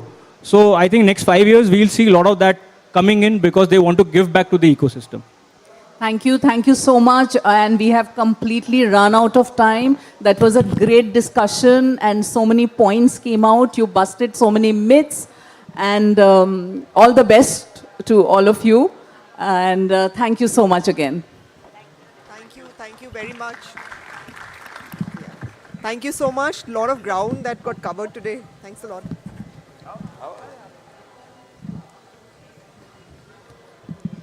Nivedita?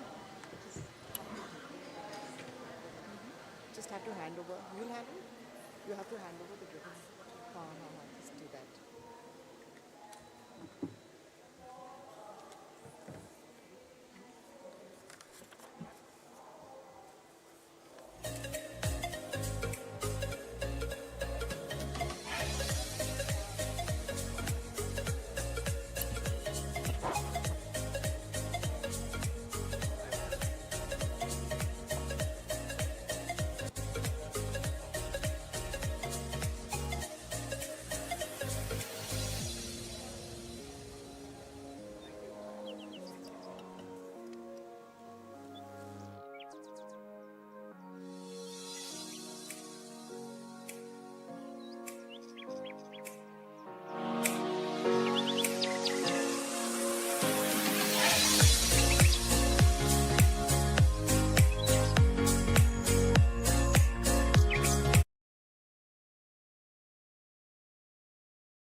Patience.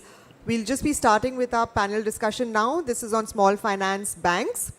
Small finance banks have been around for some 7 odd years now, and they were created for a specific purpose to further the agenda of financial inclusion, catering to small farmers and small businesses, the unbanked. The topic of the discussion is, can small finance banks become universal banks? At the outset, I think it will be helped to put the headphones on, considering that we have sound coming in from the adjacent room as well, where another panel discussion is on. So the headphones will help.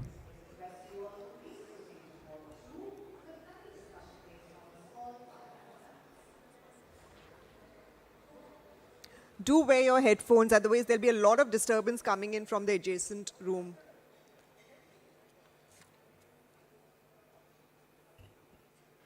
May I request our panelists to please come on stage now? We have Mr. Sanjay Agarwal, MD and CEO AU Small Finance Bank.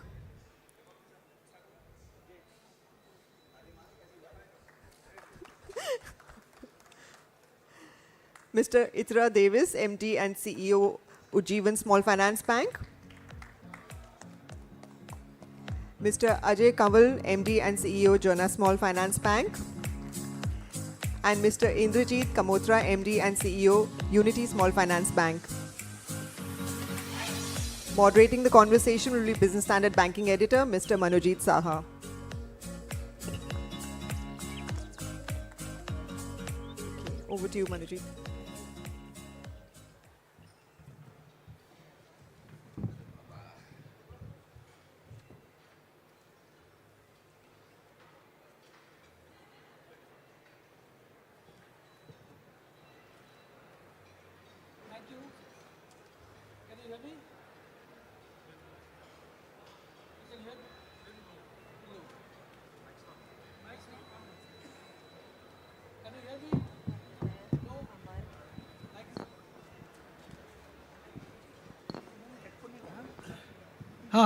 Yeah, this is better. This is working. This is working. Yeah. So,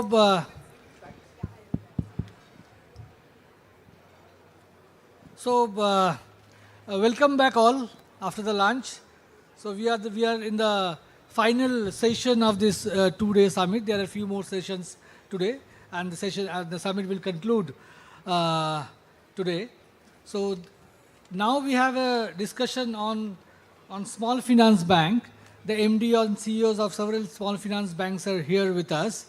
So a bit of background could be in order. So small finance banks started operations for the last 6-7 years. In 2015, RBI, the first time the concept of small finance bank was introduced when RBI offered license to 10 SFBs. Consequently, last couple of years, we have 2 more SFBs in the universe, taking it to 12.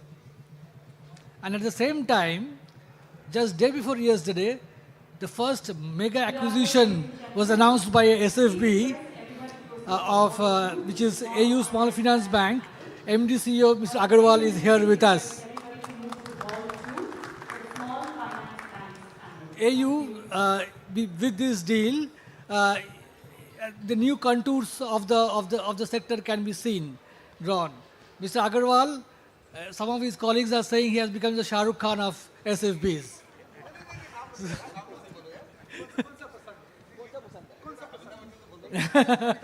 Amitabh Bachchan, okay, Amitabh Bachchan. Okay. So SFBs is the market share of 1.5% in loans and 1% in deposits. So the topic today is, can SFBs become universal banks? So we will have the opening remarks from all the panelists to understand their views. So yes, Mr. Agarwal, if I can start with you. So do you think SFBs can become small finance banks?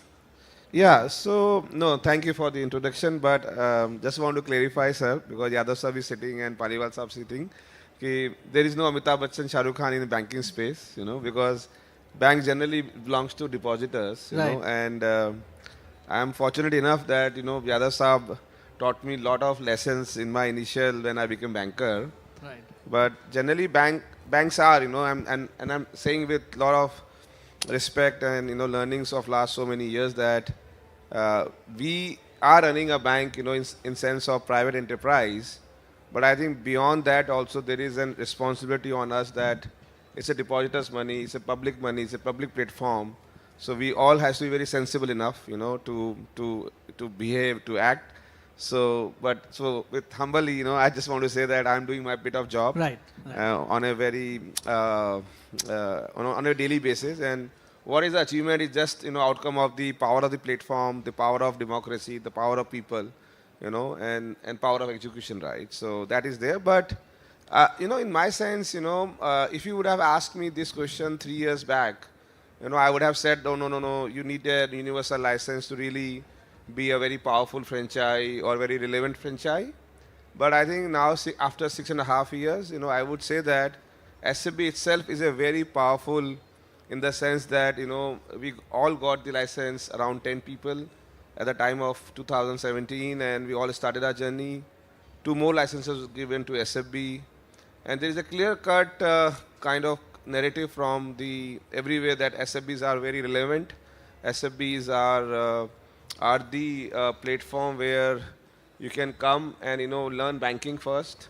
So of course there can be a path, maybe I don't know what time frame, what scale, but I think regulator has done enough in last 6 years to us that they are pushing banking for the real meaning out of it also, right? Because it has to have an impact. Right. So for SFBs, we can't buy the book to do your priority sector requirements.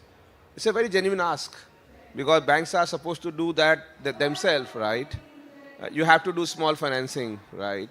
You need to be more organized around your other activities. You can't have subsidiaries, then you have defocus on your main job and all those things. So, it really helped us, and personally to me, because I remain very focused. I remain focused on the whole basic principles of small finance bank, like do lend small, do lend to around priority sector, open up branches in the hinterlands. So I don't think that those things are demerit to us.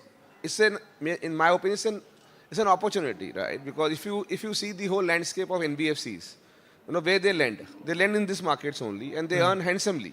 Right. So and so there is no bar on your interest rate charging in those markets, right? So in my opinion, SFBs need to build now all product range.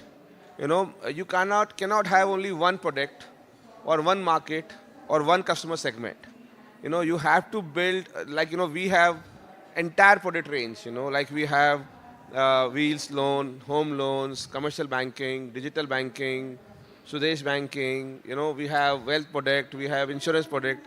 So if you service the 360 degree to customer requirement, then customer won't judge you that you are a small finance bank or you're a universal bank. It's more about your product, more about your delivery, and more about how you build the brand around it so that you become a preferred banker to that particular segment, right? So I think more and more I'm able to deal in this platform. I'm getting more and more confidence. And we also got the 81 license now, so which will be operationalized next year. So after that, I don't think that I'm not able to offer any kind of product which a universal bank do now, right? So it's about putting everything in an order, everything collectively, and do it. But I know that we as a new lot are doing lot of much heavy lifting as of now to build brand around SFBs. So Universal definitely is a stated brand. You cannot challenge those universal bank just because you are a new bank or you are SFB or you have a special bank licensing.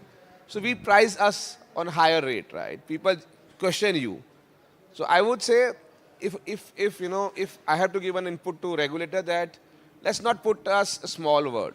You may write us MSME bank and all those things, but I think universal will be the need of the hour. But I think to get the universal, you need to do some kind of focus on your customer.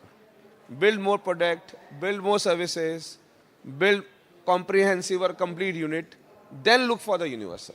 So you're saying basically you can become universal bank. You should become. You should become. You should become. That's my stated position. But It cannot be, say, I don't have any other product, make me universal, and then I become a more product bank. I don't think that's the right strategy. Right. No, Mr. Agarwal started with a very valid point. SFBs was created for a purpose to foster financial inclusion in the country through tailored deposit products and providing credit to small businesses, marginal farmers, and alike. So, Mr. Davis, do you think small finance banks should become universal banks? I think that's a good question, and that question would not have come unless the regulator had given us a roadmap for that. So that is where the whole thing started. So there is a roadmap right now. If you complete 5 years, you are eligible to apply. So that is the beginning, the starting point. But my viewpoint is, once the space has, you have spent some time growing, knowing your market, and as long as your objective is financial inclusion, whether it is a small finance bank or a universal bank, if the objective remains the same, this graduation based on some conditions should apply. Because if you can do your job better at a universal bank level, I don't see any reason why this graduation cannot take place. So I think the question is, should we be given a move to universal bank?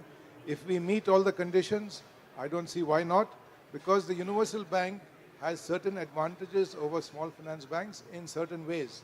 And those advantages, if they are made available to us, and we can serve our customer base, the same customer base that we set out as small finance banks, if we can serve them better, I see no reason why we can't make this transition. And that goes as long as the objectives are met, as long as the way in which we do our business and our focus remains the same. If we can do it better through this process, it should be a way forward. Mr. Kanwal, what are your thoughts? So very similar. The way I look at it is, all of us last 6-7 years, and especially navigating COVID, as scheduled commercial banks, have come out to show that we are well-run institutions. Right. Always scope for improvement, but all small finance banks have been through a tough time. Right. Both as a startup, creating market, navigating COVID, raising capital. Most of us are now listed or getting listed. So I think there is a resilience to this cohort, which has been now tested and is visible. I do think that being a universal bank will certainly help us on the branding side and the liability side much more than the asset side. And that's a very important piece of banking. And just like Itira mentioned, as long as we're true to purpose and universal bank helps us doing our purpose better, I think we should convert to universal and we should be allowed to convert to universal. Right. Mr. Indrajit Kamotra is the MD and CEO of Unity Small Finance Bank. Unity Small Finance Bank is a greenfield bank created after many years. In India, we don't see greenfield banks. Most of the banks are converted from NBFCs or MFIs. Unity Small Finance Bank is a greenfield bank, I think, after Yes Bank. That was the last greenfield bank we have seen. So, Mr. Kamotra, what do you think? Do you think that the roadmap for small finance bank is finally to become universal banks? Thanks, Monojit. That's a very unique introduction. Yes, we are India's youngest bank across all formats of banks. Less than 2 years old. Tomorrow we celebrate our second anniversary. To put context, SFBs are a very important class of banks created to serve underserved and unserved cohorts within India. To give you some dimensions, Sanjay, AU and the FinCare merger has 98 lakh customers. Ithira, 70 lakhs. Ajay at Jana he has served more than 80 lakhs but has 40 live customers, 40 lakhs. I have upward of 20 lakhs. Our business in SFPs has more than 250 lakh customers, 2.5 crores. If every family has, say, 4 people in India, SFPs touch 10 crores of Indians by either assets, liabilities, MFI, 10 crores of Indians, that's 7% of India's population. We punch much beyond our weight. That's why SFBs are so important, to bridge the gap between underbanked and metropolitans which are probably overbanked. I agree with Sanjay. If we stay true to our cause and become good, robust, compliant institutions, I have Mr. Paliwal, Mr. Ravi Duvru, great regulators who have guided us. And our purpose is to be a very compliant but very technologically driven bank. So once we do that, we show that robustness, we will pass the metal of test of becoming any format bank we want to be. Since we are so young, Monojit, just 2 years into our journey, and we know the bar for becoming a universal bank is at least 5 years. Right. I will follow the lead set by my senior SFPs. Right. Interesting. But what is also interesting is that, and I would like to understand the subject, mainly from the three small finance bank we started the journey much before. All of you are eligible to become an universal banks because you have completed 5 years of operation. The universal bank license is available on tap. Still, none of you have applied for a universal bank license, while in principle you agree that is the road ahead. What is the reason for that? Are you waiting for certain clarifications from the regulator that why you have not applied so far? Mr. Agarwal, to start with you.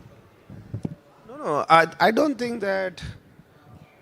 That's my personal opinion on the subject. Is this that I don't think the regulator need to clarify anything, right? Because whenever I interact with them, they say that if you feel that you're good enough, you should just submit the application, right? And I again want to repeat that it is not about the platform. I think assembly platforms itself are so powerful that once you have to execute, because in the end, customer doesn't mind whether it's a universal or it's SFB.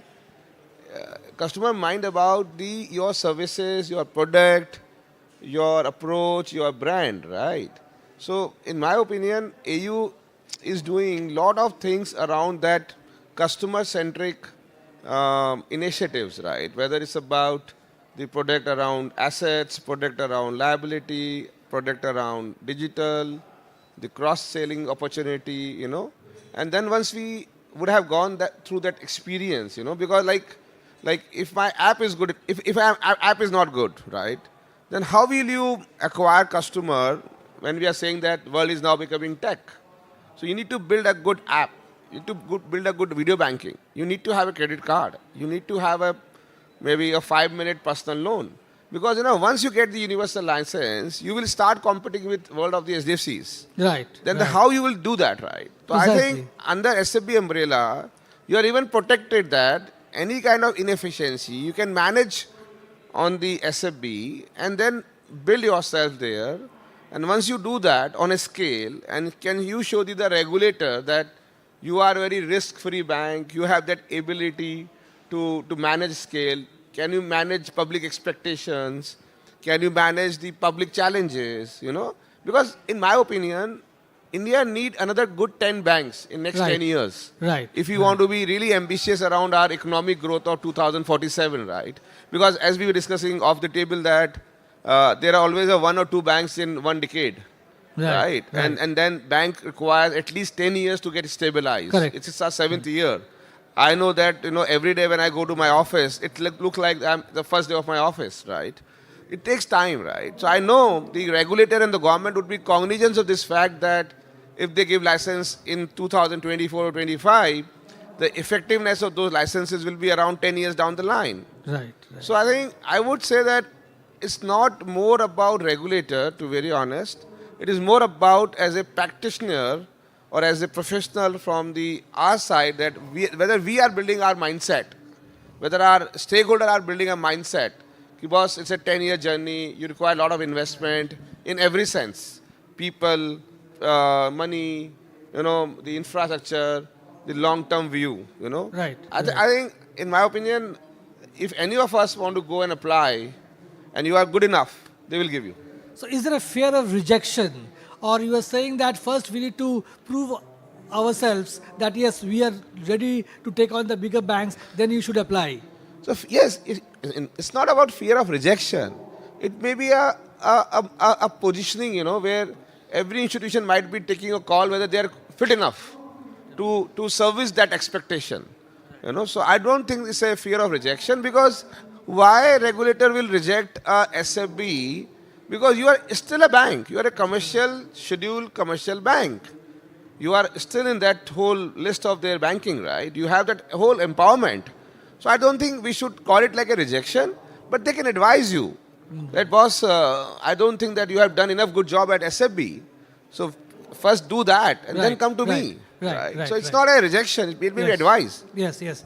Yes, Mr. Davis, what is your view on this? Do you think the SFBs need certain clarification from RBI before making up their mind to to apply for a license?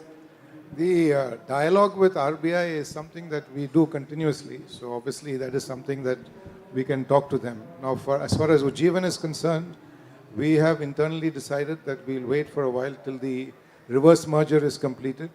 And we also balance our portfolio. And this is something that we have told in the public domain as far as our discussion with analysts and in the public are concerned. So as we complete that exercise and we are ready, we will specifically discuss with the RBI and put in our application. So there is nothing to stop us when we are ready to go ahead. And our objective is to make sure that we continue to service the mass market of the country. So we are not changing our objective. The objective is very focused. Right. Mr. Kanwal, what is your take on this? So I will start with the last piece, which is, see, converting to universal doesn't mean us changing strategy. Okay. Which means that I don't have to start doing corporate banking because I'm a universal bank. I could very well serve middle to bottom end of India in as serious a manner as I do today, even when I convert to a universal bank. So there is no natural design one should anticipate that I have to ready to do corporate banking because I'm going to become a universal bank. There is no rule requiring to do that. And frankly, I'm not sure that's a good argument either. As far as the bank specifically goes, we are just filed our DRHP. Right. And I think once that process is over, then we will certainly like ITERA, which is Ujjivan, really go that direction and explore that. Right. So waiting for that process to get over. But what is the specific advantage of becoming a universal bank according to you? So I think there are multiple advantages. So first I would like to start with saying is, just because you serve middle to bottom end of India, you're doing financial inclusion, doesn't mean you should not be a universal bank, right? There should be no logic because you're well capitalized, you're well run, your technology is good, you're very digitized, you have managed risk very well. So there is every reason to say that, listen, you tick all the box for being a Main Street bank. So that's rule number one. Because there is no regulation which says a universal bank should have what kind of portfolio. Right. And neither is it defined for a small finance bank. We've all chosen our paths. So that's one. Advantage is certainly from a depositor point of view, because even today people do ask what a small finance bank does, what it does not do, why your name is different. So I think that impact is lower than what it was 5 years back, but it is not zero, right? Which means people do think small finance banks are probably a different class of banks over universal banks. Yes. And not, obviously they think it's the second tier versus the first tier. So that's pretty obvious. I'm not saying all customers, but I'm generalizing, saying if you ask anybody straight off, then they'll say, oh, what is a small finance bank if he doesn't know, right? So that's a disadvantage. I'm sure from an employee perspective, it will also be a lot better if you're not named small, because you're really doing a big job.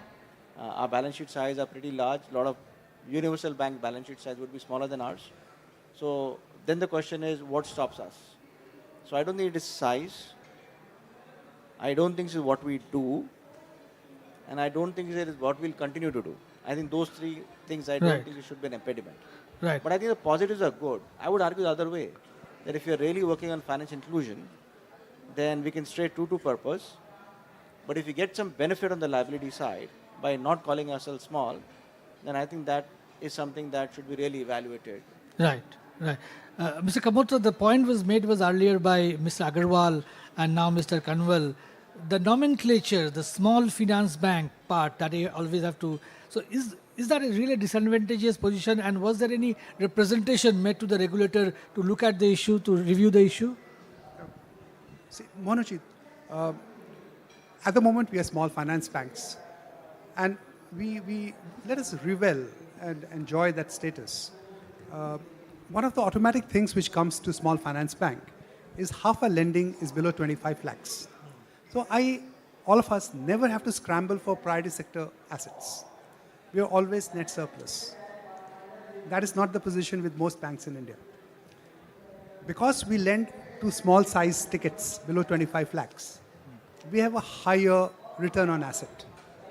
Small ticket, higher return. As long as we manage our NPAs and our cost of production well, we are a very profitable set of banks. In a humble way, in most of our balance sheets, our ROE, return on equity, is all in double digits. How many banks in India will say that? But I do agree with the fact that we are a special bank for a special cause, to serve the underbanked of India, but using the tax small for that, and it's not our balance sheet sizes. Ajay has rightly expressed, our balance sheets surpass many universal banks today. I think it would be a service to both the liability customers and to the banks to maybe do a modification of this name. Monojit, we have an Association of Small Finance Banks, and my friend Mr. Paliwal sitting here, he's the CEO. We are branding ourselves. And we are putting up a very solid face to the Reserve Bank on our common platform. And I think in times to come, we will have success with this thing. Right. The other issue is that the small finance bank sector, if somebody tracks, they will see the other issue is of diversification.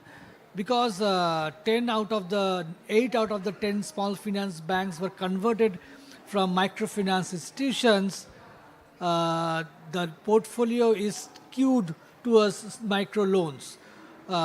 So how do small finance bank address the diversification problem? I think the recent deal of AU Small Finance Bank also addresses the issue of diversification in some way.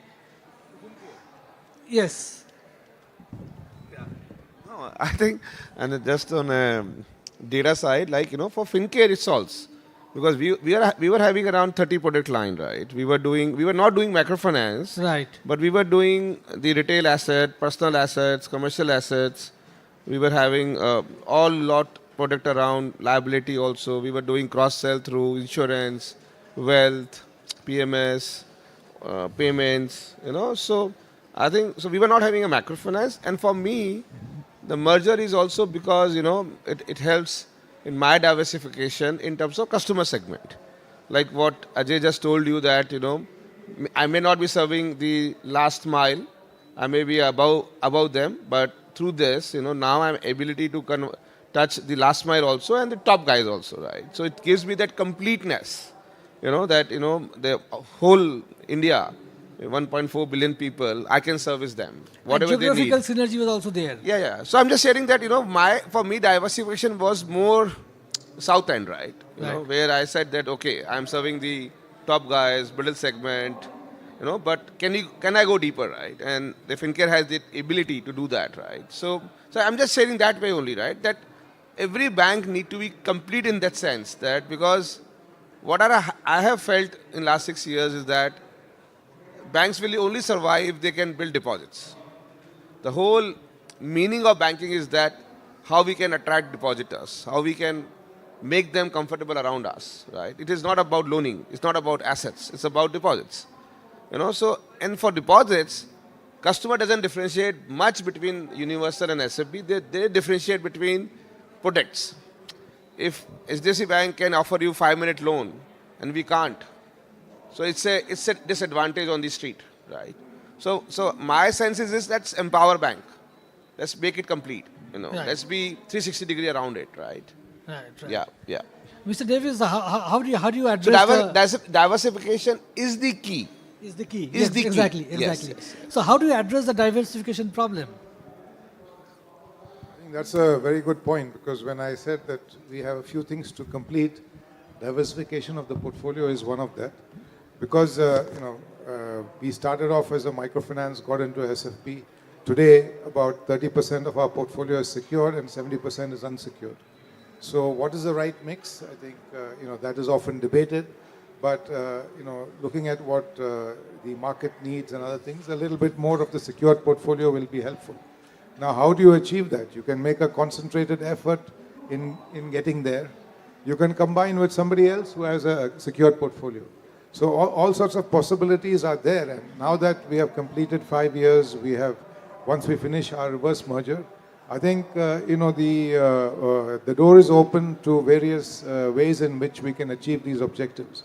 And I think that is something that makes this whole space very interesting and very useful. And then once you have a balanced portfolio, I think approaching for a universal bank license makes a lot of sense.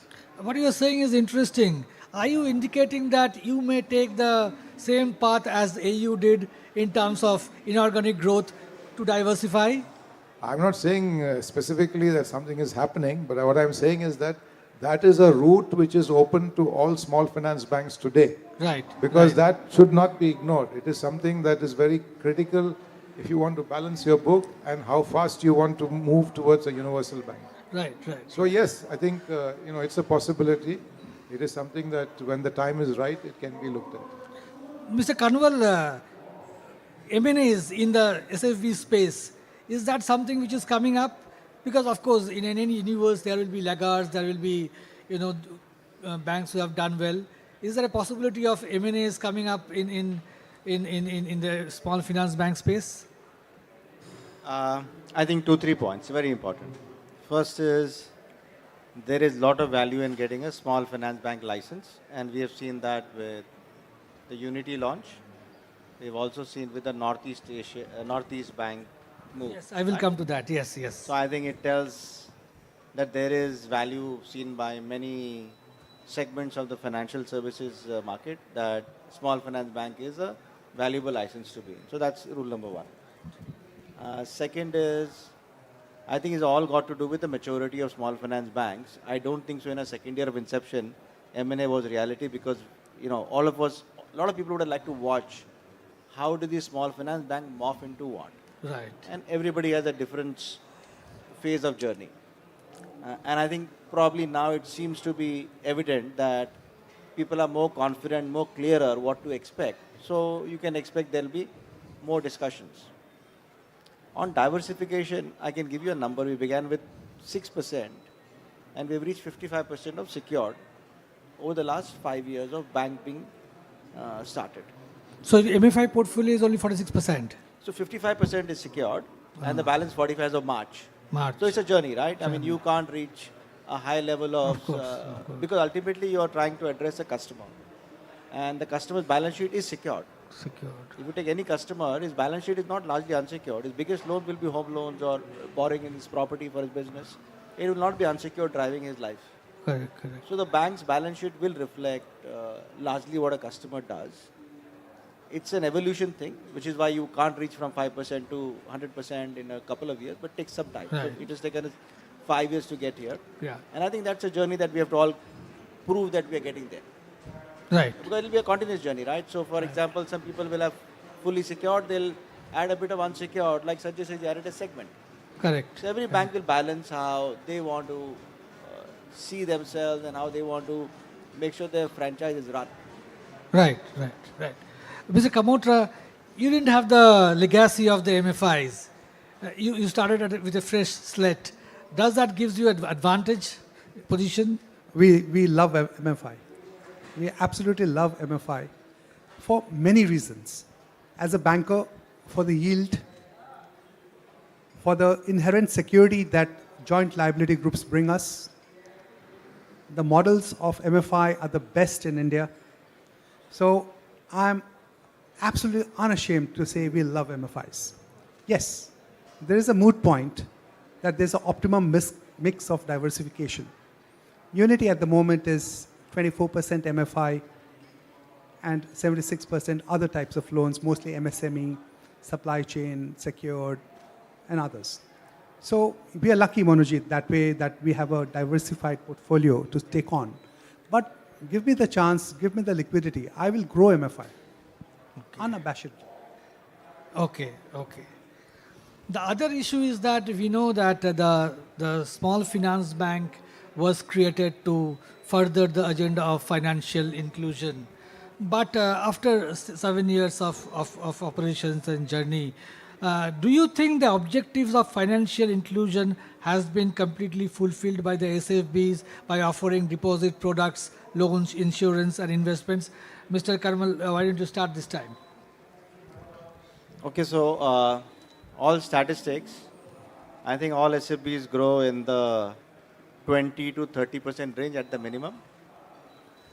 So we have been growing very well. All SFBs meet their priority sector targets and more. I mean, just as our own example, we are 90% plus. I guess most of us are in that range. So the license is given to us, expected to us to do our jobs. Our job was to grow the franchise. Our job was to do financial inclusion. We have met both. Now, does it solve the financial inclusion problem? That's another question. Because there's only so much you can do as a single bank or as 10 or 12 banks, right? It'll take some time and probably a bigger size balance sheet to solve the problem completely.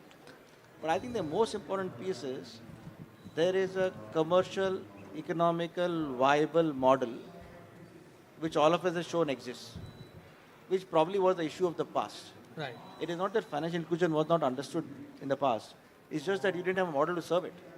I think the model is now visible and executable, and that is witnessed by all. So I do think that while we may not have covered the financial inclusion problem, I think all of us combined have actually given a model for it to really be scaled up through a variety of other institutions and maybe Main Street banks too. Right. Right. And which is why you can see there is a lot of MFIs who've been brought by Main Street banks, right? And because they have viable models. I think that is the most important piece. Right. No, the reason why we're asking is that, for example, how many of your loan customers are also your depositors? So that is the trying to understand. Of course, you're doing the financial inclusion by giving a loan to the unbanked area, people living in the unbanked area, people who don't get finance from a formal source. But how many of them are converting to a depositor? Mr. Davis and then probably Mr. Kanwal. Yeah. First, okay. Okay, yeah. No worries. Listen, first, very importantly, all our customers get an opportunity to open a savings account in the bank. We make it zero balance so that they don't get worried about opening the savings. We also work very hard to make sure that they actually start using the bank account. And I must say they really like it. I'll give you a simple example. When we give a ATM cum debit card, people want it with a name on it.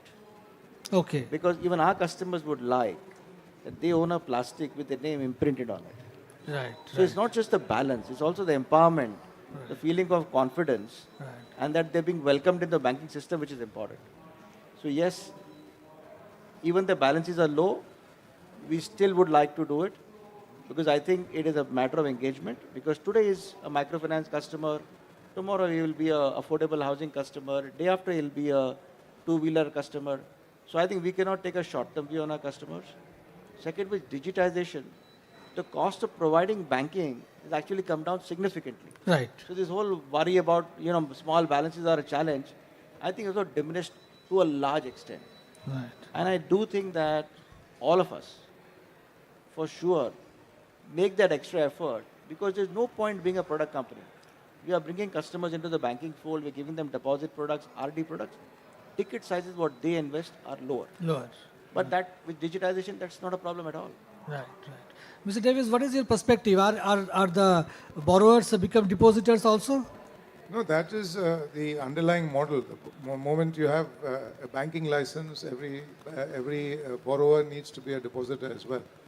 Having said that, I think the technology revolution, what we have seen happening in the UPI space, will eventually start beginning to see itself in our space as well.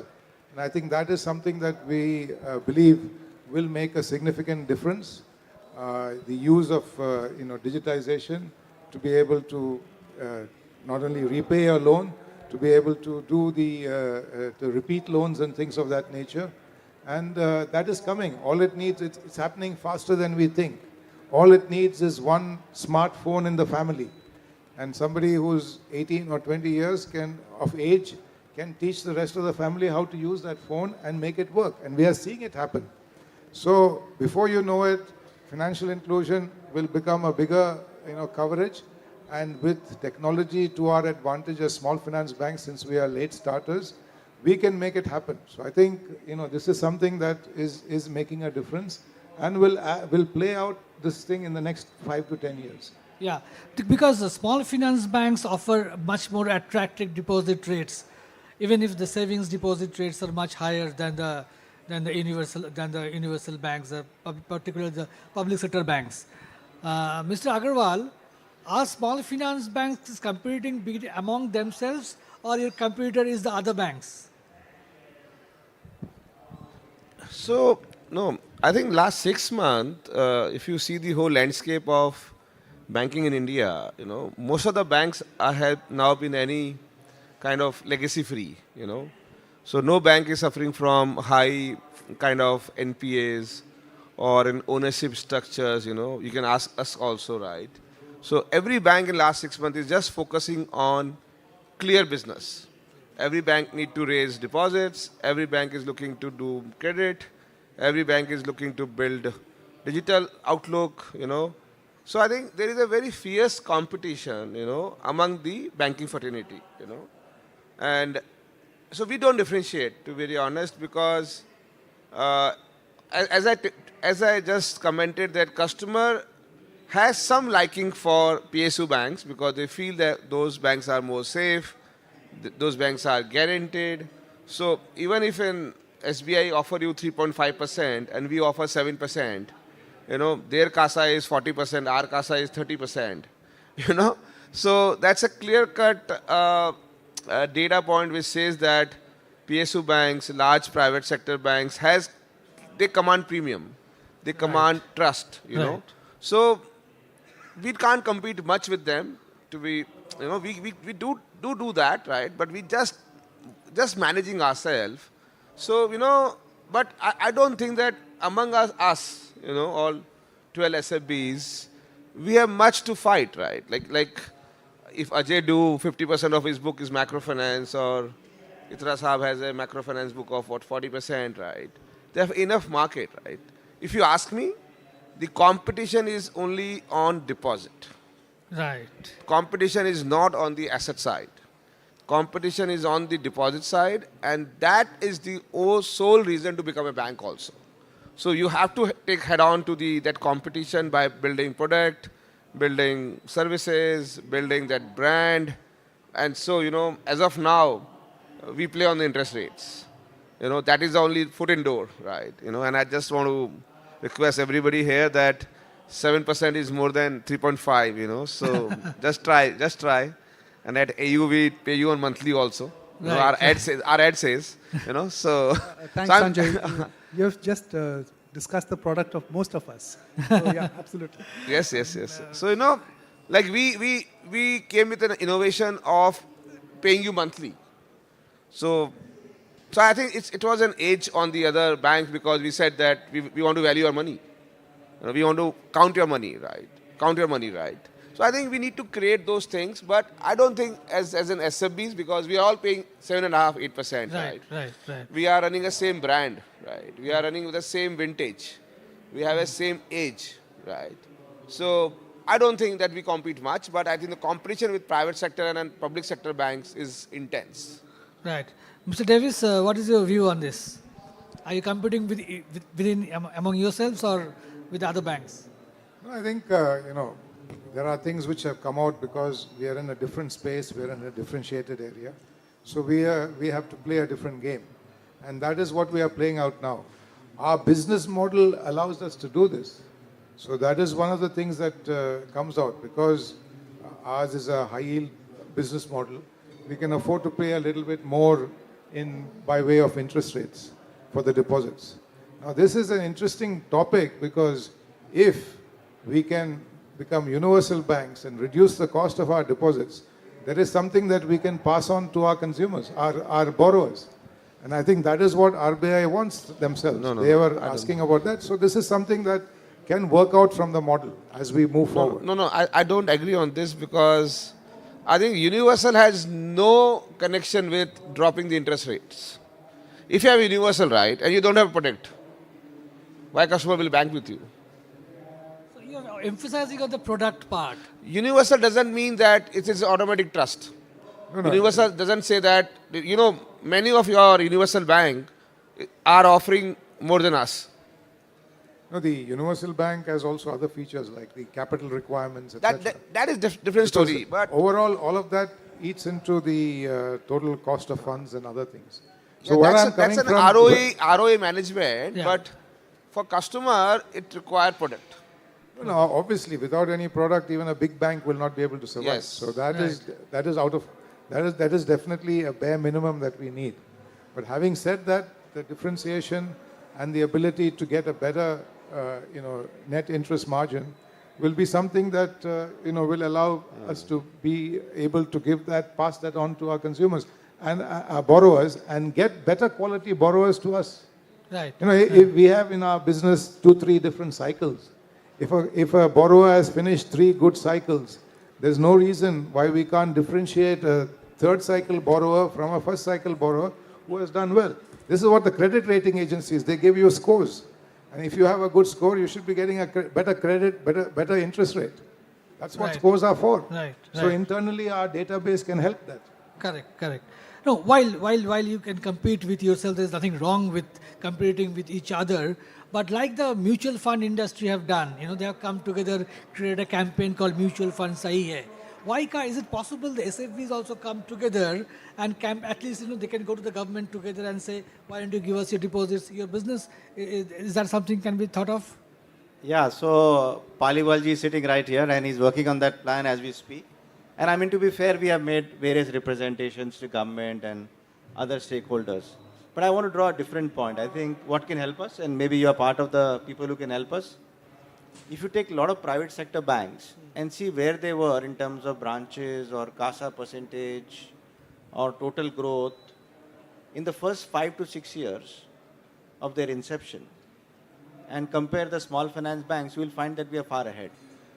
Right. It is just that you are comparing a 30-year-old bank on its CASA ratio with a 6-year-old bank and saying, this bank should move faster, harder, they have a big gap, which I think may not be the appropriate way because what it does, and that brings it to the pricing answer. I think we are trying to grow things faster because we are compared to a benchmark which is pretty much mature. But small finance banks, CASA does not mean much because they are not really the low-cost ones. They pay higher interest rate. The way public sector banks look at it is the CASA is low-cost deposits.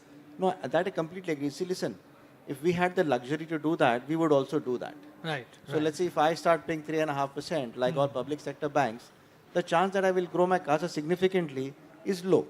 Correct. You would agree, right? Correct. So why would I do that?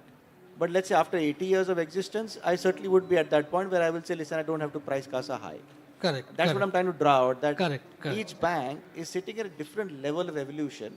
Right. So when it comes to a yardstick of how you compare them, that is where it changes. Our strategy is around, listen, we are a new bank. We need to get new customers in. Once they come to us, we serve them, we gain their trust. Yes, we can reduce our price. Right. So that is the model we have to follow. Right. So that's one. Two, market in general tend to compare you with other banks, right? They will say CASA of A bank versus B bank. And a lot of private sector banks, I'm not talking about PSUs, but largely private sector banks also have very expensive CASA. They have similar strategy, right? Which is how do you grow when you have X amount of age or Y amount of branches. Over a period of time it will normalize, but right now we have to compete. Right. Do we compete amongst ourselves? We certainly do. And I think that's a very good thing. I think while we are pushing each other, like I said, we are all growing at 20s and 30%. Obviously we're taking share from somebody else. So I think competing each with each other is very good, and I can tell you we're a very friendly bunch. So that is least of the problem.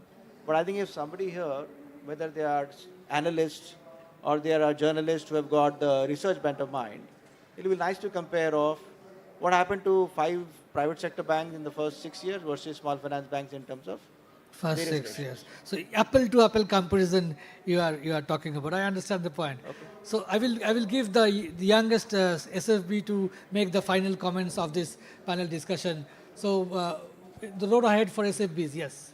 Definitely. Thank you, Manojit. Okay, you've called us the youngest bank. So young have to grow.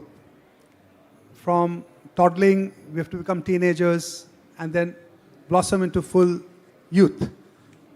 So essentially, the small finance banks are India's latest experiment with a new segment of banks proving to be fairly successful.